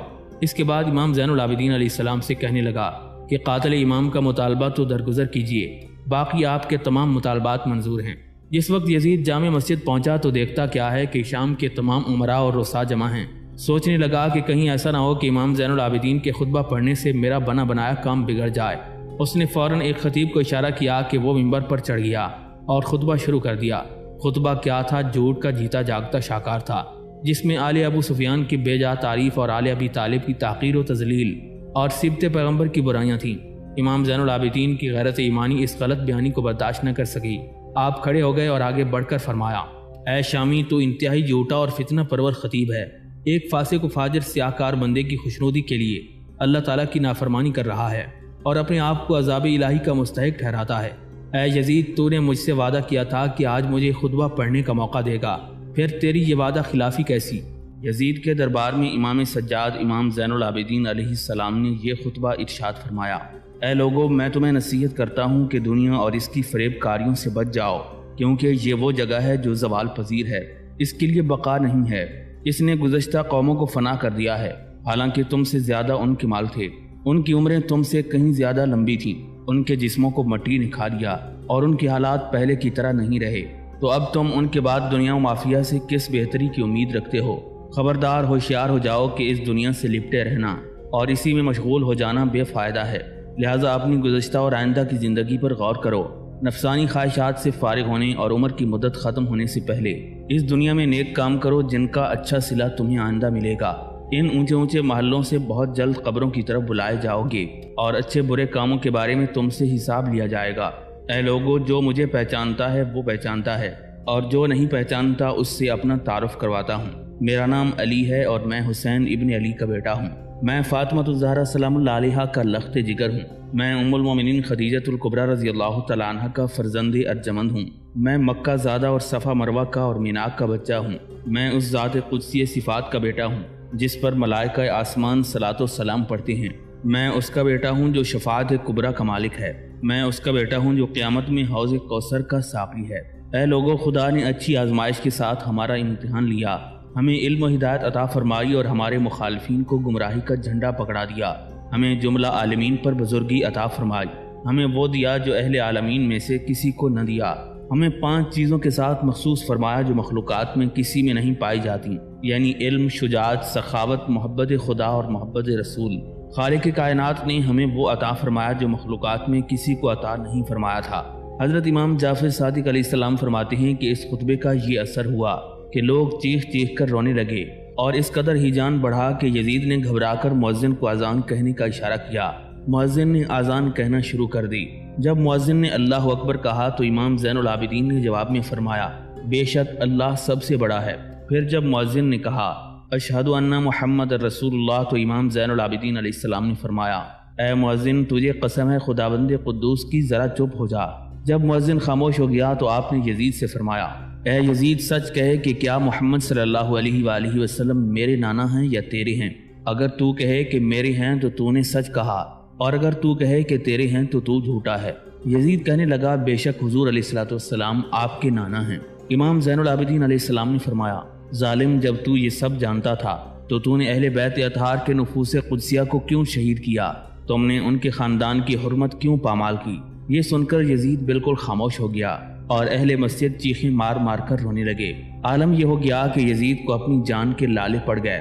گھبرا کر کہنے لگا، اے لوگو، کیا تمہارا گمان ہے کہ میں نے حسین کو قتل کیا ہے؟ اللہ حسین کے قاتل پر لعنت کرے۔ ان کو قتل کرنے والا عامل بصرہ عبید اللہ ابن زیاد ہے۔ اس کے بعد پھر یزید نے حکم دیا کہ جس نے امام حسین علیہ السلام کی سر مبارک کو جسم اقدس سے جدا کیا ہے اور جو اس کے مددگار تھے ان تمام کو میرے سامنے لایا جائے۔ سب سے پہلے شیش ربعی سامنے آیا۔ یزید نے کہا، تجھ پر افسوس ہے، کیا میں نے تجھے قتل حسین کا حکم دیا تھا؟ شیش ربعی کہنے لگا، ہرگز نہیں، اس پر خدا کی لعنت ہو جس نے انہیں شہید کیا۔ شیش بن ربعی نے خولی بن یزید کی طرف اشارہ کر دیا۔ یزید نے خولی سے بھی وہی سوال کیا۔ خولی نے بھی وہی جواب دیا جو شیش ربعی نے دیا تھا۔ غرض یہ کہ سوال و جواب ہوتے ہوتے حسین بن نمیر تک بات پہنچی۔ اس نے بھی انکار کر دیا اور کہا کہ تو جان کی امان دے تو میں قاتل حسین کا پتہ بتاؤں۔ یزید نے کہا، تجھے امان ہے۔ حسین بن نمیر نے کہا، اے امیر، بے شک یہ کام اس کا ہے جو نشان قائم کرنے والا ہے، مال و زر دینے والا ہے، لشکر جمع کرنے والا ہے، جس نے خطوط بھیج کر وعدہ وعید کرا کر انہیں بلایا، وہی امام کا قاتل ہے۔ حسین ابن نمیر کے جواب سے یزید مارے غصے کے آپے سے باہر ہو گیا اور جامع مسجد سے اٹھ کر گھر چلا آیا۔ یزید کی اس پریشان حالی کو دیکھ کر اس کی بیوی ہندہ قریب آئی اور اس نے کہا کہ رات کو میں نے ایک خواب دیکھا ہے کہ آسمانوں کے دروازے کھلے ہوئے ہیں، فرشتوں کی جماعتیں آ رہی ہیں اور سر امام علی مقام کے قریب آ کر ٹھہرتی ہیں اور عرض کرتی ہیں، السلام علیکہ یا ابا عبداللہ۔ اتنے میں ایک بادل آسمان سے اترا۔ یوں تو اس میں بہت آدمی تھے، لیکن ایک شخص ایسے تھے کہ ان کا چہرہ چاند سے کہیں زیادہ روشن و منور تھا۔ وہ آگے بڑھے اور امام حسین علیہ السلام کے سر مبارک کے قریب پہنچ کر بہت روئے اور فرمایا، اے میرے لخت جگر، تجھ پر سلام ہو۔ افسوس، ظالموں نے تجھے قتل کیا اور تم پر ایک ایک گھونٹ پانی بند کر دیا۔ تم یہ سمجھتے ہو کہ وہ لوگ تمہیں نہیں پہچانتے۔ میں تمہارا نانا مصطفیٰ ہوں، یہ تمہارے باپ علی المرتضیٰ ہیں، یہ تمہارے بھائی حسن ہیں اور یہ تمہارے چچا جعفر تیار ہیں۔ یزید نے جب یہ پورا خواب سنا تو پریشان ہو کر سوچنے لگا اور اس کے بعد امام زین العابدین علیہ السلام کو بلایا اور کہنے لگا، اے امام، جو کچھ ہونا تھا ہو چکا، اگر آپ یہاں رہنا چاہیں تو بخوشی قیام فرمائیں، میں خدمت کے لیے حاضر ہوں، اور اگر جانا چاہیں تو سفر کا انتظام کروا دوں۔ حضرت امام زین العابدین علیہ السلام نے فرمایا کہ امام علی مقام تو ہم سے جدا ہو ہی چکے ہیں، دمشق میں بھی کوئی ہاشمی اور قریشی باقی نہیں، انہیں ڈھونڈ ڈھونڈ کر قتل کر دیا گیا۔ اب میرے یہاں رہنے کا فائدہ ہی کیا، اب تو یہی تمنا ہے کہ مدینہ منورہ میں جا کر روضہ رسول کی ٹھنڈی چھاؤں میں بقیہ زندگی گزار دوں۔ پھر ایک ہفتے کے بعد یزید لعین نے چند عمدہ لباس اور کچھ پیسے حضرت سیدہ زینب سلام اللہ علیہا کی خدمت میں پیش کیے اور کہنے لگا، اے زینب، یہ مال و متاع آپ کی مصیبت کے بدلے پیش کرتا ہوں۔ یہ سنتے ہی سیدہ پاک کو بڑا غصہ آیا۔ آپ فرمانے لگیں، تجھ پر افسوس ہے، اے روح سیاہ، تجھے شرم نہیں آتی؟ تو میرے بھائی کو شہید کر کے کہتا ہے کہ یہ مال و دولت اس کے عوض لے لو۔ یہ کہہ کر سیدہ پاک نے سارا مال واپس کر دیا۔ آخر کار یزید نے 1000 سواروں کے ساتھ آپ کو مدینہ منورہ روانہ کر دیا، اور روانہ کرتے وقت سرہائے شہدائے مبارکہ کو مشک و کافور سے معطر کر کے امام زین العابدین علیہ السلام کے سپرد کر دیا۔ سادات کرام کا لٹا ہوا قافلہ دمشق سے روانہ ہو کر جب 20 صفر المظفر کو میدان کربلا میں پہنچا تو دیکھا کہ لاشہائے شہدائے کرام ابھی ویسے ہی بے گور و کفن پڑے ہیں، زخموں سے اسی طرح تازہ خون رواں ہیں۔ اگرچہ گرمی کی شدت تھی لیکن ذرا بھی فرق نہیں آیا تھا۔ امام زین العابدین علیہ السلام نے یہاں آ کر قیام فرمایا اور شہدائے کربلا کے سروں کو ان کے اجسام مقدسہ کے ساتھ ملا کر دفن کر دیا۔ روایات میں بہت اختلاف پایا جاتا ہے۔ بعض حضرات کا قول ہے کہ امام حسین علیہ السلام کا سر مبارک دمشق شہر سے باہر دفن کیا گیا۔ اسی طرح لاشہائے شہدائے کرام کے کفن و دفن کے سلسلے میں بھی اختلاف پایا جاتا ہے۔ بعض لوگوں نے یہ بھی لکھا ہے کہ یزیدیوں کے کربلا سے چلے آنے کے بعد نہر فرات کے قریب آباد غازریہ نامی گاؤں کے باشندوں نے شہدائے کربلا کی لاشوں کو آ کر دفن کیا۔ اب ارض کربلا سے یہ قافلہ رحمت و برکت والی سرزمین یعنی مدینہ منورہ کی جانب روانہ ہوتا ہے۔ قلب اہل بیت اطہار پر کیا کچھ گزرتی رہی ہوگی، ان مظلومین اہل بیت کی کتنی علم انگیز کیفیت رہی ہوگی، قلم میں جسارت نہیں کہ اس کا تذکرہ کیا جا سکے۔ بس ایک قیامت تھی جو گزر گئی، اور یہ انہی کی عزم و حوصلہ کی پختگی تھی کہ مسکراتے ہوئے مصائب عالم کی اس پرخار وادی کے ہر کانٹے کے زخم کو برداشت کر لیا، اور یہ ظاہر نہ ہونے دیا کہ انہیں کوئی تکلیف ہوئی، بلکہ یہ ثابت کر دیا کہ وفا شیاروں کے لیے راہ محبوب کا ہر کانٹا پھول سے زیادہ نازک اور لطف انگیز ہوتا ہے۔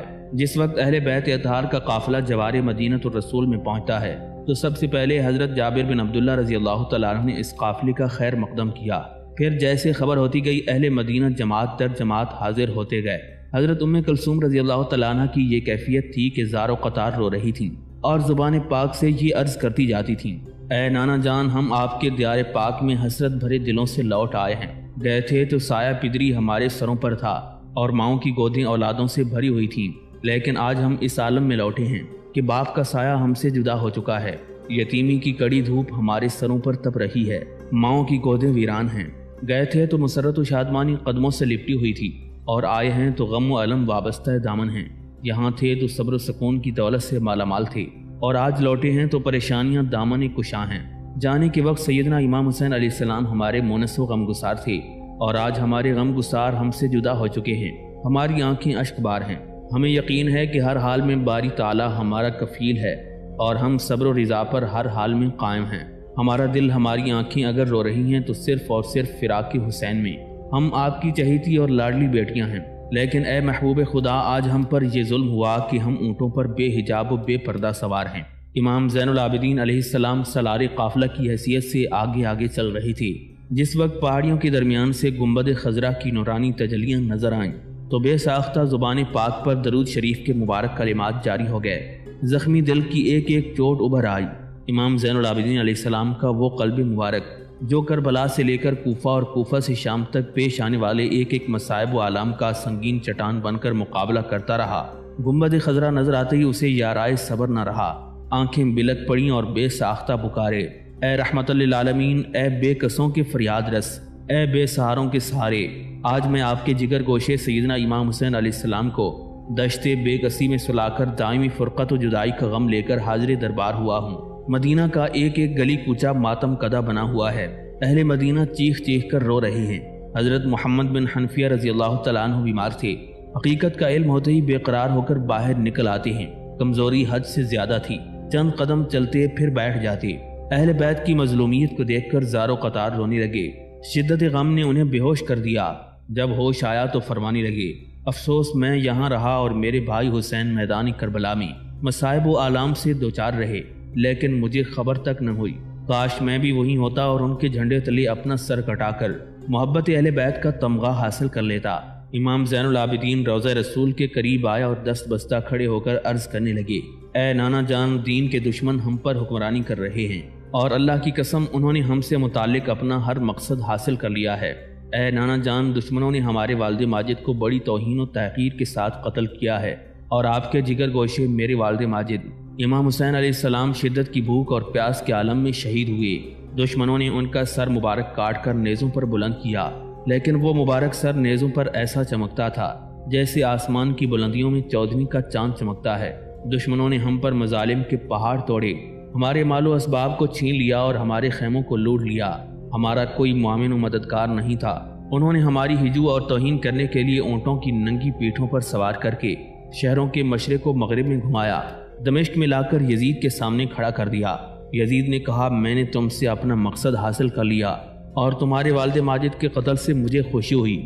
اس نے تو چاہا کہ مجھے بھی قتل کر کے میری نسل کو منقطع کر دے، لیکن میری پھوپھی ذات بہن دور سے پکاری۔ حاضرین نے شور مچایا تو یزید نے کہا کہ اسے چھوڑ دو، یہ آزادوں میں سے ہے۔ اے نانا جان، کل قیامت میں اس سے ہمارا حق لینا اور کل حشر میں فیصلے کے دن فیصلہ کرنا۔ ادھر تو سیدنا امام زین العابدین یزید کے پاس سے روانہ ہو کر مدینہ منورہ پہنچتے ہیں۔ ادھر یزید کا اہل مدینہ سے اپنی بیعت لینے کا مرض خبیث پھر عود کرایا، چنانچہ اس نے اپنے چچا زاد بھائی عثمان بن محمد ابن ابی سفیان کو مدینہ منورہ روانہ کر دیا تاکہ وہ اس کی طرف سے بیعت لے۔ عثمان نے مدینہ منورہ پہنچ کر ایک جماعت کو یزید کے ہاتھ پر بیعت کرنے کے لیے مدینہ منورہ سے دمشق بھیج دیا، لیکن جب یہ جماعت دمشق سے مدینہ منورہ آئی تو یزید کے فسق و فجور کا آنکھوں دیکھا حال علل اعلان اہل مدینہ کے سامنے بیان کرنے کے بعد بیعت توڑنے کا اعلان کر دیا۔ چنانچہ اہل مدینہ کے یزید کی طرف سے مقرر کردہ عامل عثمان ابن محمد کو مدینہ سے باہر نکال دیا اور حضرت عبداللہ بن حنظلہ کے ہاتھ پر بیعت کر لی، لیکن حضرت منذر بن زبیر نے کہا کہ اے عبداللہ بن حنظلہ، تمہیں امام زین العابدین علیہ السلام کے ہوتے ہوئے بیعت لینے کا حق کیسے پہنچ گیا؟ یہ تو ان کی شان کے لائق ہے۔ چنانچہ حضرت ابن حنظلہ نے اپنی اس کوتاہی کا اعتراف کرتے ہوئے اجلہ صحابہ کرام کی ایک جماعت لے کر امام زین العابدین علیہ السلام کی خدمت بابرکت میں حاضری کا شرف حاصل کیا۔ امام سجاد نے پوچھا، مجھ جیسے مصیبت زدہ مظلوم کے پاس آپ حضرات کس لیے تشریف لائے ہیں؟ حضرت ابن حنظلہ آگے بڑھے اور تفصیل سے آنے کا مقصد بیان کرنے کے بعد عرض کیا کہ حضور، ہم لوگ کوفی نہیں ہیں، سرکار عالی کے جد امجد کے وفا شیار غلام ہیں، اپنی جان حضور کے قدموں پر قربان کرنے کا عہد کرتے ہیں، لہٰذا ہم غلاموں کی تمنا ہے کہ حضور اپنے دست اقدس کو بڑھائیں تاکہ سب آپ کے دست مبارک پر جاں فروشی کا عہد وفا باندھیں۔ یہ سننا تھا کہ امام زین العابدین علیہ السلام کی آنکھوں سے آنسوؤں کی جھڑی لگ گئی، فرمانے لگے، خدا را اب یہ تذکرہ بیعت و خلافت میرے سامنے نہ چھیڑو، کہیں ایسا نہ ہو کہ دل کے مندمل ہونے والے زخموں سے پھر خون کی دھار پھوٹ پڑے۔ میرے زخمی دل میں اب کسی نئے زخم کی گنجائش نہیں ہے۔ کربلا کا ایک ایک منظر ہر وقت میرے سامنے رہتا ہے، بس اب میں نے اس ذات سے اپنا معاملہ کر لیا ہے جو بے وفا نہیں۔ میں کہہ رہا ہوں اور وہ سن رہا ہے، میں اپنے دل کے زخموں کو اسے دکھا رہا ہوں اور وہ دیکھ رہا ہے۔ اس کے در کے ایک سجدہ شوق پر ہزاروں تاج و تخت قربان، خدارا مجھے اس در سے ہٹانے کی کوشش نہ کرو، میرا دل بہت دکھی ہے، اب اسے اور نہ دکھاؤ۔ جب صحابہ کرام نے اور زیادہ اصرار کیا تو آپ نے فرمایا، اگر میرا اس مدینے میں رہنا آپ لوگوں کو پسند نہیں تو میں آج ہی اس غریب و مظلوم خاندان کو ساتھ لے کر کہیں ایسی جگہ چلا جاؤں گا جہاں کوئی میرا غم دوبارہ تازہ نہ کر سکے۔ صحابہ کرام نے یہ کیفیت دیکھی تو خاموش ہو گئے اور حضرت عبداللہ بن حنظلہ کی بیعت بدستور باقی رہی۔ حضرت عبداللہ بن حنظلہ فرماتے تھے کہ خدا کی قسم، ہم نے صرف اس خوف سے یزید کی بیعت سے انکار کیا کہ کہیں ایسا نہ ہو کہ ہم پر آسمان سے پتھر برسنے لگیں اور ہمارے اوپر عذاب الہی کا نزول شروع ہو جائے۔ یزید چونکہ جانتا تھا کہ جب تک امام علی مقام امام حسین علیہ السلام کا وجود مبارک باقی ہے، میری فاسقانہ و فاجرانہ تمناؤں کو آزادی نصیب نہیں، اس لیے کہ نواسہ رسول میری کج روی اور بے راہ روی کو کسی قیمت پر برداشت نہیں فرمائیں گے، لہٰذا عرض نینوا میں ظلم و ستم کا یہ ڈرامہ اسٹیج کیا گیا، اور یہی وجہ تھی کہ شہادت امام علی مقام اس کے لیے مسرت کا باعث ہوئی۔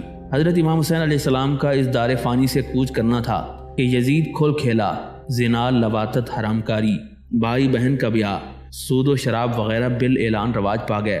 جہاں تک اس کی شقاوت اپنے جوہر دکھا سکی، گناہوں اور جرائم کے جتنے گل کھلا سکی، اس میں کوئی کسر باقی نہ چھوڑی۔ یزید کی شقاوت و سیاہ بختی کا اس بات سے اندازہ لگایا جا سکتا ہے کہ جس وقت اسے یہ اطلاع ملی کہ اہل مدینہ نے اس کی بیعت توڑ دی اور عامل مدینہ عثمان کو شہر سے باہر نکال دیا ہے تو وہ آگ بگولا ہو گیا۔ اور مدینہ منورہ پر حملہ کرنے کی تیاریاں شروع کر دیں۔ یزید کو مدینہ الرسول پر حملہ کرنے والی شقی فوج کے لیے ایسے ظالم و جابر سالار کی ضرورت تھی جو اس کے ظلم و ستم کا مظہر کامل ہو۔ چنانچہ یزید کی نگاہوں نے مصرف بن عقبہ جیسے شقی القلب کو کھوج نکالا۔ جس وقت یزید مصرف کے پاس پہنچا اور مدینہ منورہ پر حملہ کرنے اور لوٹ مار کرنے کا ناپاک پروگرام پیش کیا تو باوجود اس کے کہ مصرف فالج کے اثر سے قریب اٹھنے بیٹھنے سے معذور تھا، لیکن جوش شقاوت سے اٹھ کر بیٹھ جاتا ہے۔ قسم کھا کر کہتا ہے کہ یزید آپ نے حصول مقصد کی خاطر اتنا صحیح انتخاب کیا ہے کہ مجھ سے بہتر کوئی دوسرا نہیں ہو سکتا۔ یہ اہم کام میرے علاوہ کوئی دوسرا انجام بھی نہیں دے سکتا۔ یزید نے تقریباً 20,000 پیدل اور سوار فوج مصرف کی سرکردگی میں مدینہ منورہ کی جانب روانہ کر دی۔ اگر اہل مدینہ میری بیعت قبول کر لیں تو بہتر ہے، ورنہ بلا روک ٹوک مسلمانوں کو قتل کرنا اور ان کا مال و اسباب لوٹ لینا، ان پر کسی قسم کی رعایت نہ برتنا۔ خبیث مصرف خود تو انتہائی سنگ دل جابر ظالم تھا ہی، یزید کے اس حکم نے جلتی پر تیل کا کام کیا۔ اس کی شقاوت و خباثت دگنی ہو گئی۔ ہتھیاروں سے آراستہ یزیدی فوجیں مدینہ منورہ پر پوری طاقت سے حملہ آور ہوئیں۔ اہل مدینہ یزید کی ہتھیار بند فوجوں کے حملے کی تاب نہ لا سکے۔ مصرف نے مدینہ منورہ پر غلبہ پاتے ہی اپنی فوج میں اعلان کر دیا کہ اہل مدینہ میں جسے پاؤ قتل کر دو، جو سامان پاؤ لوٹ لو، میں نے مدینہ کی مسلمان عورتوں کو تم پر حلال کر دیا۔ اس حکم کا سننا تھا کہ یزیدی کھل کھیلے۔ تقریباً 1700 مہاجرین اور انصار صحابہ کرام و تابعین عظام شہید کر دیے گئے، 700 حافظ قرآن، 97 سرداران قریش اور تقریباً 10,000 عام مرد و عورتیں اور بچے قتل کیے گئے۔ یزیدیوں نے عام مسلمانوں کے ساتھ جو ناروا سلوک کیا وہ محتاج بیان نہیں۔ مقدس صحابہ کرام کے گھروں میں زبردستی داخل ہو کر وہ لوٹ مار مچائی اور بد تہذیبی و بے حیائی کا وہ ننگا ناچ کیا کہ ایک باغیرت انسان اس کے خیال سے بھی کانپ اٹھتا ہے۔ یزید کے بے شرم اور بے غیرت فوجیوں نے مدینہ منورہ کی مقدس خواتین کی بالجبر عصمت دری کی اور ان کے دامن عفت و عصمت کو تار تار کر کے رکھ دیا، جس کا نتیجہ یہ ہوا کہ 1000 عورتوں کے بطن سے ناجائز اولادیں پیدا ہو گئیں۔ وہ مقدس مسجد نبوی جس کے فرش خاکی کو قدم ناز رسول ہی نہیں بلکہ سید المرسلین کی روشن پیشانی چومنے کا بھی شرف حاصل ہے، جو نبی آخر الزمان کی بعظمت صحابہ کرام کی مقدس عبادت گاہ ہے، جس میں ایک نماز کا ثواب 70 نمازوں کے برابر ہے، جس کا ایک ٹکڑا جنت کی کیاریوں میں سے ایک کیاری ہے۔ آج یزیدی کتے اسی مسجد مقدس کے ستونوں سے اپنے گھوڑے باندھے ہوئے ہیں۔ کئی روز تک مسجد نبوی کتوں، بلیوں اور گھوڑوں کی لیس سے آلودہ رہی۔ حضرت سعید ابن مسیب رضی اللہ تعالیٰ عنہ فرماتے ہیں کہ جس وقت یزیدی مسجد نبوی کی عزت و حرمت پامال کر رہے تھے، اس وقت میں موجود تھا، جو دیوانہ وار مسجد نبوی کی در و دیوار سے لپٹ کر آنسو بہایا کرتا تھا۔ شامی مجھے دیکھتے اور ہنستے ہوئے یہ کہتے گزرتے کہ یہ دیوانہ یہاں نہ جانے کیا کرتا رہتا ہے۔ پھر جب نماز کا وقت آتا تو روضہ مقدسہ سے اذان و تکبیر کی آواز آتی، اسی سے میں اپنی نمازیں ادا کر لیتا تھا۔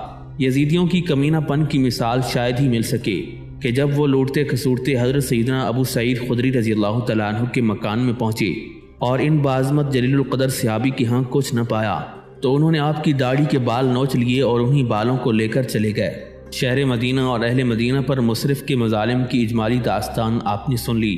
اب یہ شقی ازلی مدینہ منورہ کی طرف سے مکہ مکرمہ روانہ ہوتا ہے، اس لیے کہ یزید نے حکم دیا تھا کہ مدینہ منورہ سے نپٹنے کے بعد مکہ مکرمہ پر بھی حملہ کر دینا۔ مصرف ابھی مکہ مکرمہ پہنچا بھی نہیں تھا کہ راستے میں عذاب الہی نے اسے اپنے خوفناک پنجے میں جکڑ لیا۔ اس کا پیٹ مواد اور پیپ سے بھر کر تنور کی مثل پھول گیا اور اتنی تکلیف بڑھی کہ ہر وقت تڑپتا رہتا تھا، ایسی شدت کی تڑپ کہ جس کے لیے ماہی بے آب کی تڑپ کی مثال کوئی مناسبت نہیں رکھتی۔ غرض کے اس تکلیف اور ذلت و رسوائی کے ساتھ موت نے اسے وادی جہنم میں دھکیل دیا۔ مرتے وقت اس نے یزید کے کہنے کے مطابق حسین بن نمیر کو اپنا چارج دے دیا۔ سیدنا امیر معاویہ کی وصال کے بعد جب یزید تخت حکومت پر قابض ہوا اور عامل مدینہ کے پاس اہل مدینہ سے بیعت لینے کے لیے احکام بھیجے تو اسی وقت سیدنا عبداللہ بن زبیر رضی اللہ تعالیٰ عنہ مدینہ منورہ سے مکہ مکرمہ چلے آئے تھے اور اہل مکہ نے عامل مکہ کو نکال کر حضرت عبداللہ بن زبیر رضی اللہ تعالیٰ عنہ کے ہاتھ پر بیعت کر لی تھی اور انہی کو اپنا حاکم تسلیم کر لیا تھا۔ چنانچہ اس وقت سے لے کر آج تک جبکہ حسین ابن نمیر مکہ مکرمہ پر حملہ کرنے کی نیت سے آ رہا تھا، مکہ مکرمہ میں سیدنا عبداللہ ابن زبیر رضی اللہ تعالیٰ عنہ ہی کی حکومت تھی۔ حضرت عبداللہ ابن زبیر رضی اللہ تعالیٰ عنہ سیدنا ابو بکر صدیق رضی اللہ تعالیٰ عنہ کی صاحبزادی حضرت اسماء کے بلند اقبال صاحبزادے تھے، یعنی سیدنا ابو بکر صدیق رضی اللہ تعالیٰ عنہ کے نواسے تھے۔ جب حضور نبی علیہ الصلوۃ والسلام مکہ مکرمہ سے مدینہ منورہ ہجرت کر کے تشریف لائے تو کفار مکہ کہتے تھے کہ مسلمانان مدینہ کی گود اولاد سے ہمیشہ خالی رہے گی، اس لیے کہ ہم نے جادو کر دیا ہے۔ ہجرت نبوی کے 20 مہینے بعد مسلمانوں میں سب سے پہلے جس بچے کی پیدائش ہوئی وہ حضرت عبداللہ ابن زبیر رضی اللہ تعالیٰ عنہ تھے۔ آپ کی پیدائش سے خود حضور نبی علیہ الصلوۃ اور مسلمانان مدینہ کو انتہائی مسرت ہوئی تھی۔ حضرت اسماء رضی اللہ تعالیٰ عنہ جب آپ کو سرکار دو عالم صلی اللہ علیہ وآلہ وسلم کی خدمت اقدس میں لے کر حاضر ہوئیں تو حضور علیہ الصلوۃ نے اپنی گود میں لے کر ایک کھجور دندان مبارک سے کچل کر آپ کے منہ میں ڈال دیا اور آپ کے تالو پر لگا دیا، نیز دعائے خیر و برکت بھی فرمائی۔ یزیدی فوجیں مدینہ منورہ میں اپنی کمینگی کا کھلا ہوا مظاہرہ کرنے کے بعد حسین ابن نمیر کی سرکردگی میں مکہ مکرمہ پر حملہ آور ہوئیں۔ جس وقت یزیدی فوجیں مکہ مکرمہ پہنچیں، پہلے تو حضرت ابن زبیر نے مکہ مکرمہ کے باہر ہی حملہ آوروں کا مقابلہ کیا، لیکن حالات کو سازگار نہ پایا تو شہر میں واپس آ کر دروازے بند کر لیے۔ یزیدیوں نے چاروں طرف سے مکہ مکرمہ کا محاصرہ کر لیا۔ ان کی نگاہ بد میں نہ تو مدینہ رسول کی کوئی عظمت و وقت تھی اور نہ ہی بیت اللہ شریف کی، یہاں سبھی اپنی خباثت اور کمینہ پن کے اظہار میں کسر نہیں اٹھا رکھی تھی۔ منجنیق کے ذریعے خانہ کعبہ پر مسلسل اتنی کثرت سے سنگ باری کی کہ سیاہ کعبہ میں ہر طرف پتھروں کے ڈھیر نظر آتے تھے۔ مسجد حرام کے کئی ستون شہید کر دیے، غلاف کعبہ جلا دیا، بیت اللہ شریف کے دروازے کا پردہ نکال کر آگ میں ڈال دیا، یہاں تک کہ وہ مینڈھا جو جنت سے حضرت اسماعیل علیہ السلام کے فدیے میں آیا تھا، اس کی دونوں سینگیں خانہ کعبہ کی چھت میں لگی ہوئی تھیں۔ یزیدیوں نے ان کو بنا چھوڑا اور جلا کر خاک کر ڈالا۔ غرض کئی دن تک خانہ کعبہ بغیر لباس کے رہا۔ اچانک ایک دن غیرت حق کے جلال کے آثار آسمان سے ظاہر ہوئے۔ انتہائی تیز اور پریشان کن ہوا چلنے لگی، آسمان سے آگ برسنے لگی۔ جس منجنیق کے ذریعے خانہ کعبہ پر سنگ باری کی جا رہی تھی تو وہ منجنیق اور اس کے چلانے والے سب کے سب جل کر خاک سیاہ ہو گئے۔ ابھی یزیدی اس قہر الہی کو دیکھ کر سہمے ہوئے تھے کہ اسی دن ان کو یزید پلید کی موت کی اطلاع ملتی ہے۔ حسین ابن نمیر اور اس کے کمینے ساتھی ابھی خانہ کعبہ اور مکہ مکرمہ کی عزت و آبرو سے جی بھر کر کھیل بھی نہیں سکے تھے کہ مرگ یزید نے ان میں انتشار پیدا کر دیا۔ یزید کے شامی فوجی انتہائی سراسیمگی کے عالم میں بھاگ کھڑے ہوئے۔ پھر کوفہ میں شہدائے کربلا کے سرحائے مقدسہ اسیران اہل بیت کے ساتھ ابن زیاد کے سامنے پیش کیا گئے۔ ابن زیاد کے ہاتھ میں ایک چھڑی تھی اور وہ گستاخانہ انداز میں امام علی مقام امام حسین علیہ السلام کے لبہائے مبارک پر ضرب لگانے لگا اور چاہا کہ منہ کے اندر چھڑی داخل کر کے دندان مبارک کو شہید کر دے۔ حضرت زید بن ارقم رضی اللہ تعالیٰ عنہ ابن زیاد کی اس گستاخانہ جسارت کو برداشت نہ کر سکے اور فرمانے لگے، اے خبیث ابن زیاد، لبہائے امام سے فوراً اپنی چھڑی ہٹا لے، کیونکہ میں نے بارہا حضور نبی اکرم صلی اللہ تعالیٰ علیہ وآلہ وسلم کو ان پاک لبوں کو چومتے ہوئے دیکھا ہے۔ یہ سن کر ابن زیاد غصے سے پاگل ہو گیا اور کہنے لگا، تمہاری ضعیفی دیکھ کر رحم آتا ہے، ورنہ میں تیری گردن ابھی مار دیتا۔ حضرت زید بن ارقم رضی اللہ تعالیٰ عنہ نے کہا کہ جب تجھے آل رسول پر رحم نہ آیا تو مجھ پر کیا رحم کرے گا؟ اے ابن زیاد، میں نے بارہا حضور نبی علیہ الصلوۃ والسلام کو دیکھا ہے کہ ایک زانو پر امام حسن اور دوسرے زانو پر امام حسین علیہ السلام کو بٹھائے دونوں شہزادوں کے سروں پر اپنا دست اقدس پھیرتے جا رہے ہیں اور ارشاد فرماتے جا رہے ہیں، یا الہی، میں نے تیرے پاس اور تیرے مومنین صالحین کے پاس یہ دونوں امانتیں سپرد کر دی ہیں۔ تو اے ابن زیاد، تو نے امانت رسول کے ساتھ جو برا سلوک کیا، اور اے ابن زیاد کے ساتھیوں، تم نے فاطمہ الزہرا کے چہیتے فرزند حسین کو شہید کیا اور ابن زیاد جیسے ظالم کو اپنا سردار بنایا۔ اللہ تعالیٰ تم سے کبھی راضی نہیں ہوگا۔ ابن زیاد حضرت زید بن ارقم رضی اللہ تعالیٰ عنہ کی حق گوئی سن کر غصے سے پاگل ہو گیا۔ اس کے بعد ابن زیاد نے امام علی مقام امام حسین علیہ السلام کے سر مبارک کو اٹھایا اور غور سے دیکھنے لگا، مگر اس کا ہاتھ لرزنے لگا۔ گھبرا کر سر اقدس کو اپنی ران پر رکھ لیا۔ اسی وقت سر مبارک سے خون کا ایک قطرہ ٹپکا اور تیزاب کی طرح ابن زیاد کی غبا اور ران میں سوراخ کرتا ہوا تخت پر پہنچ گیا، پھر تخت کو پار کر کے زمین پر گرا اور غائب ہو گیا۔ یہ زخم ابن زیاد کی ران میں ناسور بن کر زندگی بھر رہا اور اس سے اتنی بدبو آتی تھی کہ باوجود نافہ مشکی باندھنے کے لوگ اس کے قریب بیٹھتے ہوئے نفرت محسوس کرتے تھے اور زیادہ دیر تک بیٹھ نہیں سکتے تھے۔ اتنے ظلم و ستم کے باوجود بھی جب ظالم ابن زیاد اپنے سینے میں آتش ظلم کو اور بھڑکتے ہوئے پایا تو حکم دیا کہ 3 دن تک سر امام علی مقام کو دروازہ کوفہ پر لٹکا دیا جائے۔ چنانچہ کوفیوں نے 3 دن تک سر امام حسین کو دروازہ کوفہ پر لٹکائے رکھا۔ تیسرے دن شمر ذوالجوشن کی سرکردگی میں 10,000 سپاہیوں کی زیر نگرانی مظلوم حسینی قافلہ کوفہ سے دمشق کی جانب روانہ ہوتا ہے۔ کیفیت یہ ہے کہ کوفی سر امام علی مقام کو نیزے پر ٹانگے اہل بیت کی معزز خواتین کو بے پردہ قیدیوں کی طرح کوفہ کے کوچہ و بازار میں گھماتے ہوئے اپنی بے حیائی اور اذیت کوشی کا شرمناک مظاہرہ کرتے ہوئے جا رہے ہیں۔ آگے نیزے پر امام علی مقام کا سر مبارک ہے اور پیچھے مظلومین اہل بیت کا قافلہ ہے۔ حضرت زید بن ارقم رضی اللہ تعالیٰ عنہ فرماتے ہیں کہ جب سید الشہداء امام حسین علیہ السلام کا سر مبارک میرے مکان کے قریب سے گزرا تو میں نے اپنے مکان کے دریچے سے صاف سنا کہ سر مبارک سے قرآن مجید کی اس آیت مبارکہ کی تلاوت کی آواز آ رہی ہے، ام حسبت ان اصحاب الکہف والرقیم کانوا من آیاتنا عجبا، کیا تم نے جان لیا کہ اصحاب کہف اور رقیم ہماری حیرت انگیز نشانیوں میں سے ہیں۔ حضرت زید بن ارقم رضی اللہ تعالیٰ عنہ فرماتے ہیں کہ خدا کی قسم میرے رونگٹے کھڑے ہو گئے اور میرا تمام جسم لرزنے لگا۔ میں نے کہا اے نواسہ رسول، آپ کا حال تو اصحاب کہف سے بھی زیادہ حیرت انگیز اور تعجب خیز ہے۔ اہل بیت اطہار کی عفت مآب خواتین اور امام حسین علیہ السلام کے سر مبارک کو صرف کوفہ ہی کے کوچہ و بازار میں نہیں گھمایا گیا، بلکہ جس گاؤں، جس قصبے اور جس شہر سے شمر کا گزر ہوا، ہر جگہ اہل بیت اطہار اور سر مبارک کی تشہیر و تحقیر کراتا رہا اور اپنی کمینگی کا ثبوت دیتا رہا۔ منزلیں طے کرتا ہوا جب یہ قافلہ مقام حران پر پہنچا تو یحییٰ نامی ایک یہودی نے اپنے بالا خانے سے شہداء کرام کے سروں کو دیکھا، اور جب امام حسین علیہ السلام کے سر مبارک پر اس کی نگاہ پڑی تو دیکھا کہ امام علی مقام کے لب مبارک متحرک ہیں۔ کان لگا کر سنا تو آپ قرآن مجید کی یہ آیت مبارکہ تلاوت فرما رہے تھے، وہ وقت قریب ہے کہ ظالموں پر کیسی کیسی مصیبتیں پڑیں۔ یحییٰ حرانی کی حیرت کی انتہا نہ رہی، اس نے فوراً پوچھا سب سے آگے کس کا سر ہے؟ کوفیوں نے جواب دیا کہ سبط رسول امام حسین علیہ السلام کا سر مبارک ہے۔ یحییٰ نے کہا یہ کتنے ذلیل ترین لوگ ہیں کہ جس نبی کا کلمہ پڑھتے ہیں اسی نبی کے نواسی کو قتل کر کے ان کے اہل بیت کو گلی کوچے میں پھرا کر کتنی توہین و تحقیر کر رہے ہیں۔ اگر ان کے نانا حق پر نہ ہوتے تو ان کے نواسے کے سر مبارک سے ایسی عظیم کرامت ظاہر نہ ہوتی۔ میں سچے دل سے اسلام کی تصدیق کرتا ہوں اور اسلام قبول کرتا ہوں۔ اس کے بعد یحییٰ حرانی نے کلمہ طیبہ پڑھ کر اسلام قبول کر لیا۔ کلمہ پڑھنے کے بعد یحییٰ حرانی کے دل میں محبت اہل بیت نے جوش مارا۔ اسے گوارا نہ ہوا کہ اہل بیت نبوت کی عفت مآب خواتین یوں بے پردہ و بے حجاب رہیں۔ اس نے اسی وقت کچھ چادریں اور کپڑے 10,000 درہم کے ساتھ امام زین العابدین علیہ السلام کی خدمت میں پیش کیے۔ بدبخت یزیدیوں نے دیکھا تو یحییٰ کو ڈانٹنے لگے کہ خبردار، یہ امیر المومنین یزید کے قیدی ہیں، ان کے ساتھ ایسا بعظمت سلوک نہ کرو ورنہ تہتیک کر دیا جاؤ گے، کیونکہ تمہارے اس برتاؤ سے محبت حسین اور عداوت یزید کی بو آ رہی ہے۔ یحییٰ کی غیرت ایمانی یزیدیوں کی یہ توہین امیز ایمان سوز گفتگو برداشت نہ کر سکی۔ اس نے فوراً تلوار کھینچ لی اور کوفیوں پر حملہ کر دیا۔ چنانچہ یحییٰ حرانی نے 5 کوفیوں کو قتل کرنے کے بعد عظمت اہل بیت پر اپنی جان قربان کر دی۔ حران سے چل کر کاروان اہل بیت جس وقت موصل کے قریب پہنچا تو کوفیوں نے امام حسین علیہ السلام کے سر مبارک کو ایک پتھر پر رکھ دیا۔ سر اقدس سے خون کا ایک قطرہ گرا اور پتھر پر جم گیا۔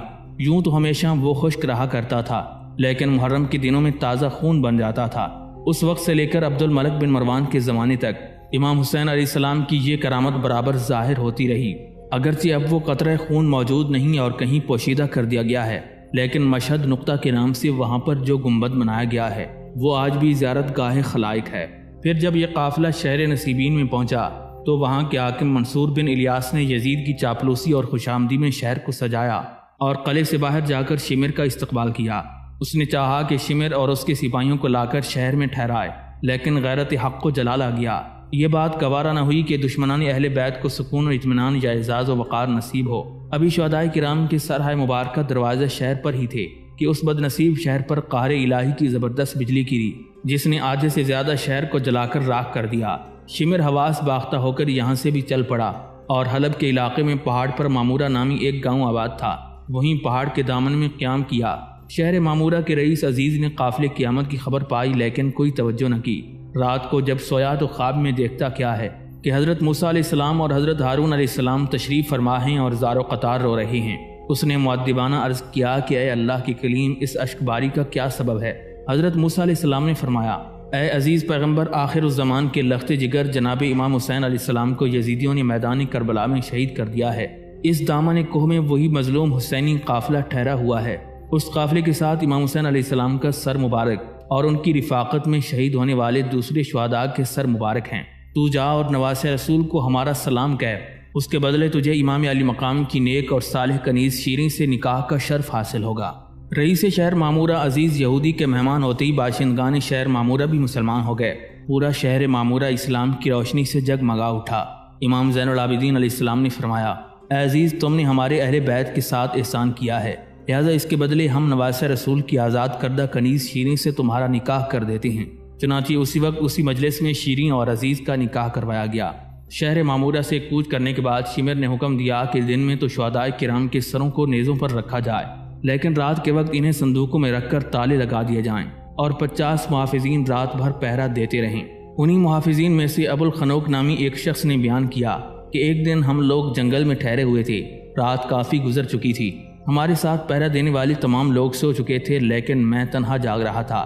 نہ جانے کیوں نیند نہیں آ رہی تھی کہ اچانک میں نے ایک ہیبت ناک آواز سنی اور اس کے بعد دیکھا کہ ایک وجیح شخص جس کا رنگ گدمی ہے، سفید لباس پہنے آسمان سے اترے، سر مبارک امام حسین علیہ السلام کو صندوق سے نکالا اور سینے سے لگا کر بہت روئے۔ میں نے چاہا کہ ان کے ہاتھ سے سر امام چھین لوں کہ اچانک کسی نے پرجلال آواز میں للکارا اور کہا کہ خبردار، یہ حضرت آدم صفی اللہ ہیں۔ ابو الخنوق کہتا ہے کہ میں خوفزدہ ہو کر ٹھہر گیا، اتنے میں پھر آواز آئی، یہ نوح نجی اللہ ہیں۔ اس کے بعد حضرت ابراہیم علیہ السلام اور حضرت اسماعیل علیہ السلام اور دیگر انبیاء کرام تشریف لائے۔ آخر میں حضور سید الکونین جناب محمد رسول اللہ صلی اللہ علیہ وآلہ وسلم تشریف فرما ہوئے۔ تمام انبیاء کرام نے یک کے بعد دیگر امام علی مقام کے سر مبارک کو چوما اور سینے سے لگایا۔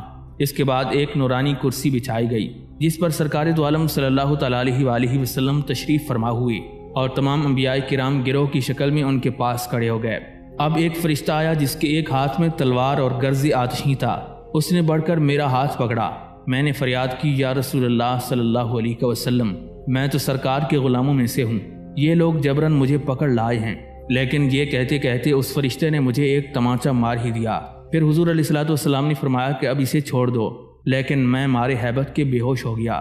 صبح کے وقت جب ہوش آیا تو دیکھتا ہوں کہ لوگ محافظوں کو تلاش کر رہے ہیں، لیکن جہاں پر جو محافظ سویا تھا وہاں سوائے راکھ کے ڈھیر کے اور کچھ نہیں تھا۔ ابو الخنوق نے جب شمر کے سامنے اس واقعے کو بیان کیا تو شمر نے کہا کہ واقعی جس رخسار پر فرشتے نے تمانچہ مارا تھا وہ بالکل سیاہ تھا۔ اسی وقت ابو الخنوق نے ایک پرزور آہ کی اور گر کر مر گیا۔ شمر اس واقعے سے اتنا گھبرایا کہ فوراً کوچ کا حکم دے دیا۔ پھر جب رات ہوئی تو اس نے ایک گرجا کے قریب قیام کیا اور تمام سروں کو صندوقوں میں مقفل کرا کر تمام اہل بیت اطہار کے ساتھ ایک گرجے میں بھیج دیا۔ گرجے کے پادری نے صندوق کو ایک کمرے میں بند کر کے تالا ڈال دیا اور اسی کمرے کے قریب دوسرے کمرے میں اہل بیت اطہار کو ٹھہرا دیا۔ ابو سعید دمشقی کا بیان ہے کہ چونکہ ابو الخنوق کے واقعے سے سبھی ڈرے ہوئے تھے، سروں کی حفاظت کے لیے کوئی تیار نہ ہوا، لہٰذا گرجے کے پادری کو سروں کی حفاظت کے لیے متعین کر دیا گیا۔ پادری نے پوری رات اسی حجرے کے قریب گزاری جس میں شہداء کے سر رکھے ہوئے تھے۔ جب رات کا کچھ حصہ گزر گیا تو راہب نے دیکھا کہ پورا کمرہ اچانک روشنی سے بھر گیا اور اتنی تیز روشنی کہ آنکھیں ٹھہرنے کا نام ہی نہیں لیتی تھیں اور خیرہ ہوئی جاتی تھیں۔ پادری نے ایک کھڑکی سے کمرے میں جھانکا تو کیا دیکھتا ہے کہ آسمان کی چھت شق ہے اور کچھ معافی زریں خوبصورت عورتوں کے جرمٹ میں آسمان سے اتر رہے ہیں۔ آواز آئی، اے پادری کھڑکی سے دور ہٹ جا، کیونکہ یہ خواتین عفت مآب وہ ہیں جن کی عفت و عصمت پر فرشتوں کو بھی رشک آتا ہے۔ پادری کھڑکی سے الگ ہٹ جاتا ہے مگر آوازیں برابر سنتا رہا کہ یہ حضرت حوا سلام اللہ علیہا تشریف لا رہی ہیں، یہ حضرت سارہ، یہ حضرت صفورہ، یہ حضرت آسیہ اور یہ حضرت خدیجۃ الکبریٰ رضی اللہ تعالیٰ عنہما تشریف لا رہی ہیں۔ آخر میں سیدہ فاطمہ الزہرا سلام اللہ علیہا تشریف لائیں۔ ان آنے والی خاتون محترم نے مختلف انداز میں اپنے اپنے غم و افسوس کا اظہار کیا، مختلف قسم کے مرثیے پڑھے گئے۔ پادری نے دوبارہ پھر جھانک کر دیکھنا چاہا تو کچھ نہ دیکھ سکا۔ ایک نورانی حجاب حائل تھا، پادری اس کی تاب نہ لا سکا اور اس کی نورانیت کی وجہ سے بے ہوش ہو کر گر پڑا۔ جب ہوش آیا تو نہ وہ روشنی تھی اور نہ وہ حجابات تھے، صرف یہ نظر آیا کہ کمرے کا تالا ٹوٹا ہوا الگ پڑا ہے اور جن صندوقوں میں شہداء کے سر تھے وہ کھلے ہوئے ہیں۔ پادری پر ایک اضطراری کیفیت سی طاری ہو گئی، وہ اسی عالم میں اٹھا اور سر امام علی مقام کو صندوق سے باہر نکالا، مشک کو عنبر سے بسا کر ایک پاکیزہ مسلح پر ادب و احترام کے ساتھ رکھ دیا۔ پھر وہ دوزانو ہو کر انتہائی ادب کے ساتھ سامنے بیٹھ کر عرض کرنے لگا، اے ابن رسول، میں جان گیا کہ آپ ان لوگوں میں سے ہیں جن کے اوصاف کا تذکرہ تورات و انجیل میں ہے۔ آپ کو قسم ہے خدائے بزرگ و برتر کی، مجھے حقیقت حال سے آگاہ فرمائیں۔ پادری کے اتنا کہنے پر لبھائے مبارک کو جنبش ہوئی اور فرمایا، میں مظلوم و غم زادہ اور غریب الدیار ہوں، میں نبی علیہ الصلوۃ والسلام کا لاڈلا بیٹا اور حضرت علی المرتضیٰ کا چہیتا فرزند ہوں۔ پادری نے جب یہ بات سنی تو اپنے متعلقین کو بلا کر ساری کیفیت بیان کر دی اور انہی کے سامنے اپنی زنار توڑ کر بآواز بلند کلمہ پڑھ لیا۔ راہب کا کلمہ پڑھنا تھا کہ اس کے تمام ساتھیوں نے زناریں توڑ ڈالیں اور ہلکا بگوش اسلام ہو گئے۔ پادری نے پھر سر امام سے مخاطب ہو کر عرض کیا، کہ اگر حضور اجازت مرحمت فرمائیں تو میں اپنے تمام متعلقین کو ساتھ لے کر شمر کو اس کے کیفر کردار تک پہنچا دوں۔ سر امام سے آواز آئی، مشیت الہی کچھ اور ہے، وقت کا انتظار کر، بہت جلد یہ اپنے انجام کو پہنچ جائیں گے۔ غرض کوفہ سے شام تک کے سفر میں ایسے ہی حیرت انگیز اور کتنے واقعات ظہور میں آئے اور نہ جانے کتنی کرامتوں کا مشاہدہ ہزاروں انسانوں نے کیا۔ یزید کو جب اطلاع ملی کہ سادات کرام کا لٹا ہوا قافلہ تھوڑی دیر میں قصر عمارت میں پہنچنے والا ہے تو اس نے قصر عمارت کو آراستہ کر کے دلہن کی طرح سجا دیا اور شان فرعونیت کے ساتھ تخت پر بیٹھ کر مظلومین اہل بیت کا انتظار کرنے لگا۔ ادھر تو یزید اپنی شان و شوکت ظاہر کرنے کی تیاری میں مصروف تھا اور ادھر قافلہ حسینی دمشق کے کوچہ و بازار سے گزرتا ہوا قصر عمارت کی جانب چلا آ رہا تھا۔ اہل دمشق تماشائی بنے نیزوں پر چڑھے ہوئے شہداء کے سروں کو حیرت و استعجاب کے عالم میں دیکھ رہے تھے۔ حضرت امام زین العابدین علیہ السلام نے نگاہ اٹھائی تو دیکھا کہ اس مسرور و شادماں برے مجمع میں ایک شخص زار و قطار رو رہا ہے۔ آپ نے فرمایا کہ ہر تماشائی تو خوش ہے، لیکن اے شخص تو کیوں رو رہا ہے؟ اس نے عرض کیا کہ سرکار میں تو خادم بارگاہ عالی ہوں، رونا اس پر آ رہا ہے کہ مجھے اپنی زندگی میں ایسا دن دیکھنا نصیب ہو رہا ہے۔ اے کاش آج میرے قبیلے کے لوگ یہاں ہوتے تو اہل دمشق بجائے خوش ہونے کے یزید کی تباہی و بربادی پر ماتم کنا نظر آتے۔ میں قصر یزید کی اینٹ سے اینٹ بجا دیتا، مگر افسوس کہ اب میں تنہا ہوں۔ امام زین العابدین علیہ السلام نے اس کی عقیدت و محبت اور جذبہ جانثاری کو دیکھ کر دعا دی اور ارشاد فرمایا، اگر تم سے ہو سکے تو اتنا کرا دو کہ جو شخص اپنے نیزے پر سر امام علی مقام کو اٹھائے ہوئے ہے وہ ذرا آگے بڑھ جائے تاکہ مجمع بھی آگے چلا جائے، اس لیے کہ اہل بیت اطہار کی عفت مآب خواتین کو اس مجمع سے بڑی تکلیف ہو رہی ہے۔ یہ شخص آگے بڑھا اور جس اونٹ پر امام حسین علیہ السلام کا سر تھا اس کے شتربان کو 50 دینار دے کر اونٹ کو آگے بڑھوا دیا۔ منہال ابن عمر فرماتے ہیں کہ جس وقت امام حسین علیہ السلام کے سر مقدس کی دمشق کے کوچہ و بازار میں تشہیر کرائی جا رہی تھی اور گلی کوچوں میں گھمایا جا رہا تھا تو خدا کی قسم میں نے دیکھا کہ ایک شخص آگے آگے سورہ کہف کی تلاوت کر رہا ہے، اور جب اس نے یہ آیت تلاوت کی، ان اصحاب الکہف والرقیم کانوا من آیاتنا عجبا، تو میں نے دیکھا کہ لبھائے امام علی مقام کو جنبش ہو رہی ہے۔ میں نے غور سے سنا تو آپ فرما رہے تھے، اصحاب کہف سے کہیں زیادہ میرا قتل اور میرا سر کا نیزے پر بلند کیا جانا حیرت انگیز ہے۔ پھر یزید کے دربار میں قافلہ اہل بیت کے ساتھ امام علی مقام امام حسین علیہ السلام کا سر مبارک بھی رکھا گیا۔ جالوت نام کا ایک یہودی حکیم تھا جو یزید کا معالج تھا۔ اس نے یزید کے سامنے سر امام علی مقام کو دیکھ کر پوچھا، اے یزید یہ کس کا سر ہے؟ یزید نے بےہودہ انداز میں کہا کہ یہ ایک خارجی کا سر ہے۔ جالوت نے پوچھا اس کا نام کیا ہے؟ یزید کہتا ہے کہ اس کا نام حسین ہے۔ جالوت نے پوچھا انہیں کس وجہ سے شہید کیا گیا؟ یزید نے کہا کہ ان کا ارادہ تھا کہ مجھ سے تخت خلافت چھین لیں۔ جالوت کہتا ہے، اے یزید تجھ پر افسوس ہے، تو نے انہیں قتل کرا دیا۔ حقیقت تو یہی ہے کہ خلافت انہی کا حق ہے۔ اے یزید کیا تو نہیں جانتا کہ میں حضرت داؤد علیہ السلام کی اولاد میں ہوں اور مجھ میں اور ان میں 40 پشتوں کا فاصلہ ہے، لیکن یہودی آج بھی میری تعظیم کرتی ہیں اور مجھ سے برکت حاصل کرتی ہیں۔ اور تھوڑا ہی زمانہ گزرا ہے کہ تمہارے نبی ظاہری طور پر تمہارے درمیان تشریف فرما تھے اور یہ تیرے نبی کے نواسی ہیں، تو نے انہیں قتل کر دیا، تو نے اہل بیت نبی کی توہین کی۔ یہ کہہ کر جالوت نے تلوار کھینچی اور چاہا کہ یزید پر وار کرے، لیکن لوگوں نے روک لیا۔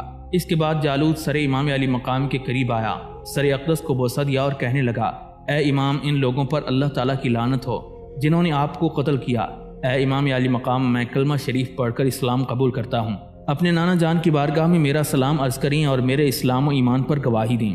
یہ کیفیت دیکھ کر یزید کہنے لگا کہ میں اپنے موذی برض کی وجہ سے تیرا محتاج ہوں، ورنہ تجھے ابھی قتل کر دیتا۔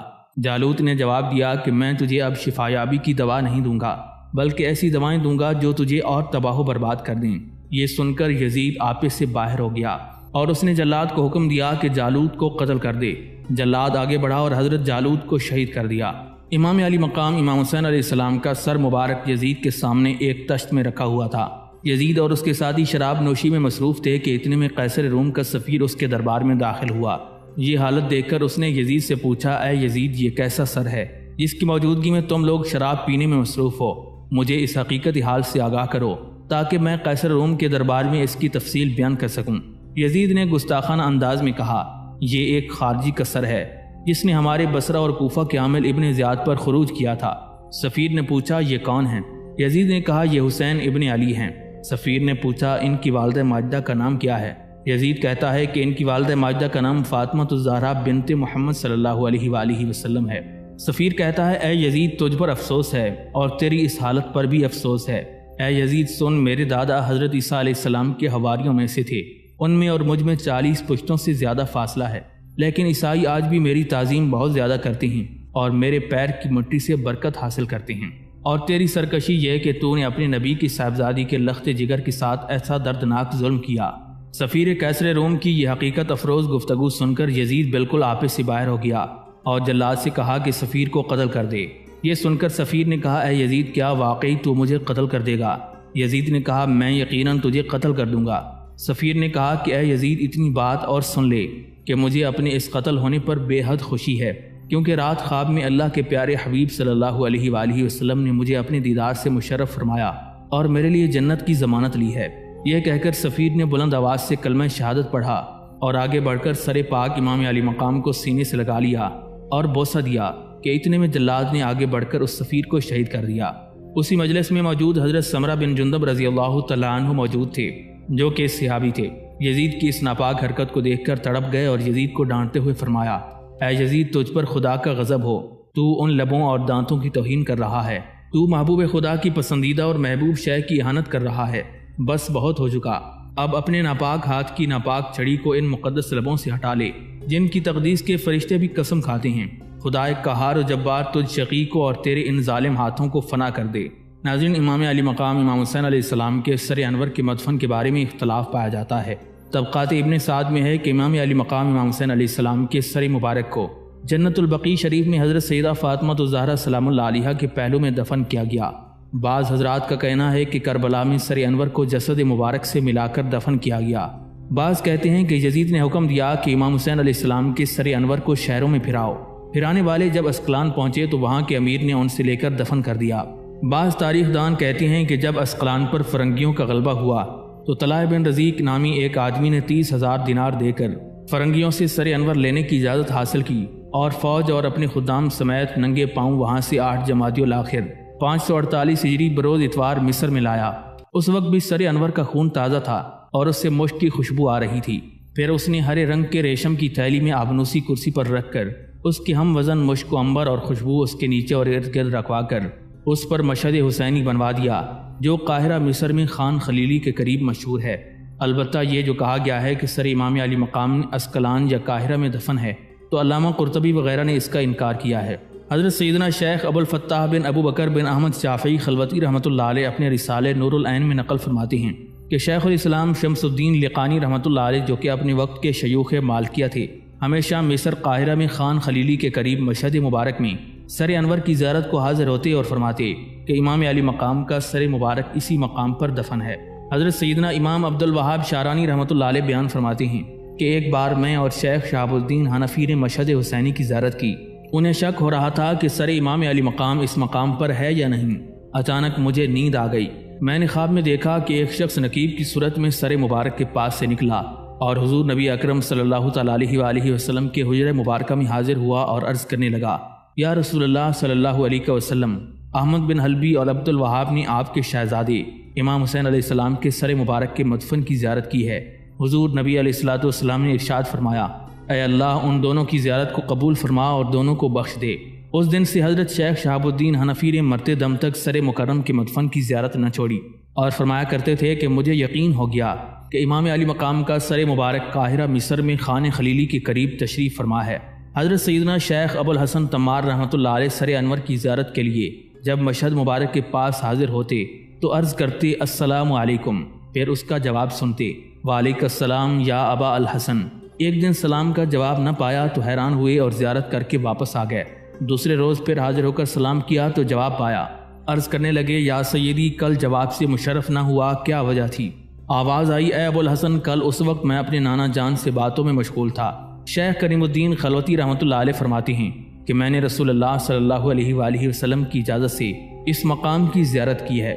منقول ہے کہ مصر کے سلطان ملک ناصر کو ایک شخص کے متعلق اطلاع ملی کہ یہ شخص جانتا ہے کہ اس مال کا خزانہ کہاں دفن ہے مگر بتاتا نہیں۔ سلطان نے بات اگلوانے کے لیے اسے اذیت کا حکم دے دیا۔ اذیت مارنے پر مامور شخص نے اس کو پکڑا اور اس کے سر پر کوڑے لگائے، اس پر کرمز یعنی ایک طرح کے ریشمی کیڑے ڈال کر کپڑا باندھ دیا۔ یہ وہ خوفناک تکلیف ہے کہ اس کو ایک منٹ بھی انسان برداشت نہیں کر سکتا۔ اس کا دماغ پھٹنے لگتا ہے اور وہ فوراً راز اگل دیتا ہے۔ اگر نہ بتائے تو کچھ ہی دیر کے بعد تڑپ تڑپ کر مر جاتا ہے۔ یہ سزا اس شخص کو کئی مرتبہ دی گئی مگر اسے کچھ بھی اثر نہ ہوا، بلکہ ہر مرتبہ خنافس مر جاتے تھے۔ لوگوں نے اس کا سبب پوچھا تو اس شخص نے بتایا کہ جب امام علی مقام امام حسین علیہ السلام کا سر مبارک یہاں مصر میں تشریف لایا تھا تو میں نے اس کو عقیدت سے اپنے سر پر اٹھایا تھا، یہ اسی کی برکت اور کرامت ہے۔ ناظرین، ایک روایت یہ بھی بیان کی جاتی ہے کہ سر انور یزید پلید کے خزانے ہی میں رہا۔ جب بنو امیہ کے بادشاہ سلیمان بن عبد الملک کا دور حکومت آیا تو ان کو معلوم ہوا تو انہوں نے سر انور کی زیارت کی سعادت حاصل کی۔ اس وقت سر انور کی مبارک ہڈیاں سفید چاندی کی طرح چمک رہی تھیں۔ اس نے خوشبو لگائی اور کفن دے کر مسلمانوں کے قبرستان میں دفن کروا دیا۔ علامہ ابن حجر حیتمی مکی رحمۃ اللہ علیہ فرماتے ہیں کہ سلیمان بن عبد الملک حضور نبی علیہ الصلوۃ والسلام کی زیارت سے خواب میں مشرف ہوا۔ اس نے دیکھا کہ شہنشاہ رسالت ان کے ساتھ لطف و کرم فرما رہے ہیں۔ صبح کے وقت انہوں نے سیدنا حسن بصری رحمۃ اللہ علیہ سے اس خواب کی تعبیر پوچھی تو انہوں نے فرمایا شاید آپ نے آل رسول کے ساتھ کوئی بھلائی کی ہے۔ وہ عرض کرنے لگے جی ہاں، میں نے امام حسین علیہ السلام کے سر مبارک کو خزانہ یزید میں پایا تو اسے کفن دے کر اپنے رفقا کے ساتھ اس پر نماز پڑھ کر اس کو دفن کیا ہے۔ حضرت سیدنا حسن بصری رحمۃ اللہ علیہ نے فرمایا آپ کا یہی عمل سرکار مدینہ صلی اللہ تعالیٰ علیہ وآلہ وسلم کی خوشی کا سبب بنا ہے۔ حضرت سیدنا ابو محمد سلیمان اعمش کوفی تابعی فرماتی ہیں میں حج بیت اللہ کے لیے حاضر ہوا۔ دوران طواف ایک شخص کو دیکھا کہ غلاف کعبہ کے ساتھ چمٹا ہوا کہہ رہا تھا اے اللہ مجھے بخش دے، اور میں گمان کرتا ہوں کہ تو مجھے نہیں بخشے گا۔ میں اس کی اس عجیب سی دعا پر بہت متعجب ہوا کہ آخر اس کا کون سا گناہ ہے جس کی بخشش کی اسے امید نہیں، مگر میں طواف میں مصروف رہا۔ دوسرے چکر میں بھی سنا تو وہ یہی کہہ رہا تھا۔ میری حیرانی میں مزید اضافہ ہو گیا۔ میں نے طواف سے فارغ ہو کر اس سے کہا تو ایسے مقام پر ہے جہاں بڑے سے بڑا گناہگار بھی بخشا جاتا ہے، تو اگر تو اللہ تعالیٰ سے مغفرت اور رحمت طلب کرتا ہے تو اس سے امید بھی رکھ، کیونکہ وہ بڑا رحیم و کریم ہے۔ اس شخص نے کہا اے اللہ کے بندے تو کون ہے؟ میں نے کہا میں سلیمان اعمش ہوں۔ اس نے میرا ہاتھ پکڑا اور مجھے ایک طرف لے گیا اور کہنے لگا میرا گناہ بہت بڑا ہے۔ میں نے کہا کیا تیرا گناہ پہاڑوں، آسمانوں، زمینوں اور عرش سے بھی بڑا ہے؟ کہنے لگا ہاں میرا گناہ بہت بڑا ہے۔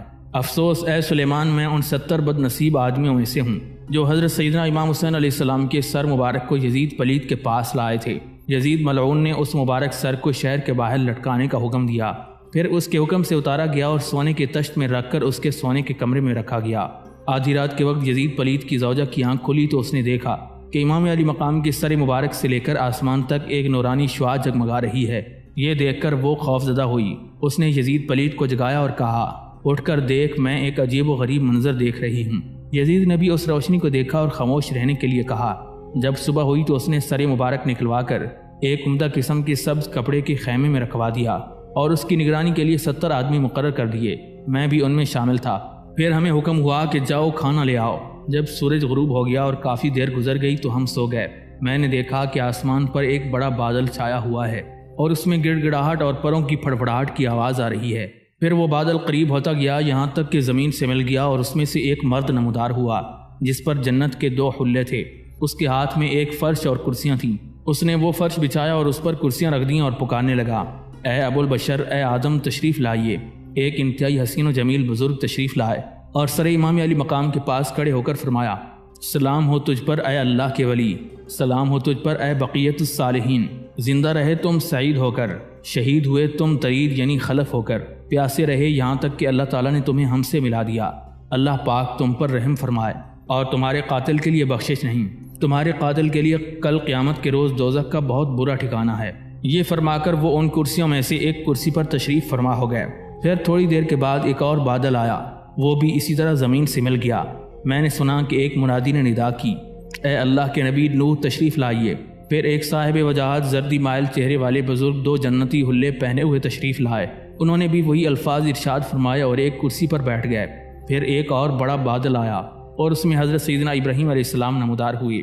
انہوں نے بھی وہی کلمات فرمایا اور ایک کرسی پر بیٹھ گئے۔ اسی طرح حضرت سیدنا موسیٰ کلیم اللہ اور حضرت سیدنا عیسیٰ روح اللہ علیہ السلام تشریف لائے اور اسی طرح کے کلمات ارشاد فرما کر کرسیوں پر جلوہ افروز ہو گئے۔ پھر ایک بہت بڑا بادل آیا، اس میں حضرت محمد مصطفیٰ صلی اللہ تعالیٰ علیہ وآلہ وسلم، حضرت سیدہ فاطمہ الزہرا سلام اللہ علیہا اور حضرت سیدنا امام حسن رضی اللہ تعالیٰ عنہ ملائکہ کے ساتھ نمودار ہوئے۔ پہلے حضور نبی علیہ الصلوۃ والسلام سر انور کے پاس تشریف لے گئے اور سر مبارک کو سینے سے لگایا اور بہت روئے۔ پھر سیدہ فاطمہ الزہرا سلام اللہ علیہا کو دے دیا۔ انہوں نے بھی سینے سے لگایا اور بہت روئیں۔ پھر سیدنا آدم علیہ السلام نے نبی رحمت تاجدار رسالت کے پاس آ کر یوں تعزیت کی، سلام و پاکیزہ فطرت و خصلت کے پاک فرزند پر، اللہ تعالیٰ آپ کو بہت زیادہ ثواب عطا فرمائے اور آپ کے شہزادہ گرامی حسین کے اس امتحان میں احسن یعنی بہترین صلہ دے۔ اسی طرح حضرت سیدنا نوح علیہ السلام، حضرت سیدنا ابراہیم علیہ السلام، حضرت سیدنا موسیٰ علیہ السلام اور حضرت سیدنا عیسیٰ علیہ السلام نے بھی تعزیت فرمائی۔ پھر سرکار دو عالم صلی اللہ تعالیٰ علیہ وآلہ وسلم نے چند کلمات ارشاد فرمائے۔ پھر ایک فرشتے نے اللہ تعالیٰ کے حبیب کے قریب آ کر عرض کیا، اے ابو القاسم، اس واقعے سے ہمارے دل پاش پاش ہو گئے۔ میں آسمان دنیا پر موکل ہوں، اللہ تعالیٰ نے مجھے آپ کی اطاعت کا حکم دیا ہے کہ اگر آپ مجھے حکم فرمائیں تو میں ان لوگوں پر آسمان ڈھا دوں اور ان کو تباہ و برباد کر دوں۔ پھر ایک اور فرشتے نے آ کر عرض کیا، اے ابو القاسم، میں دریاؤں پر موکل ہوں، اللہ تعالیٰ نے مجھے آپ کی اطاعت کا حکم دیا ہے، اگر آپ فرمائیں تو میں قاتلان امام حسین پر طوفان برپا کر کے انہیں تہس نہس کر دوں۔ سرکار دو عالم صلی اللہ تعالیٰ علیہ وآلہ وسلم نے فرمایا، اے فرشتوں، ایسا کرنے سے باز رہو۔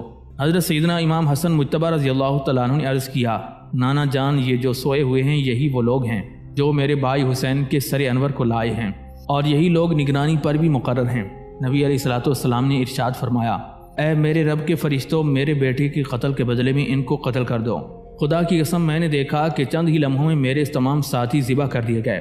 پھر ایک فرشتہ مجھے ذبح کرنے کے لیے بڑھا تو میں نے پکارا، اے ابو القاسم، مجھے بچائیے اور مجھ پر رحم فرمائیے، اللہ تعالیٰ آپ پر رحم فرمائے۔ حضور نبی علیہ الصلوۃ والسلام نے فرشتے سے فرمایا، اسے رہنے دو۔ پھر تاجدار کائنات نے میرے قریب آ کر فرمایا، تو ان 70 آدمیوں میں سے ہے جو سر لائے تھے؟ میں نے عرض کیا، جی ہاں۔ بس آپ نے اپنا ہاتھ مبارک میرے کندھے میں ڈال کر مجھے منہ کے بل گرا دیا اور فرمایا، اللہ پاک تجھ پر رحم نہ کرے اور نہ تجھے بخشے، اللہ تعالیٰ تیری ہڈیوں کو نار دوزخ میں جلائے۔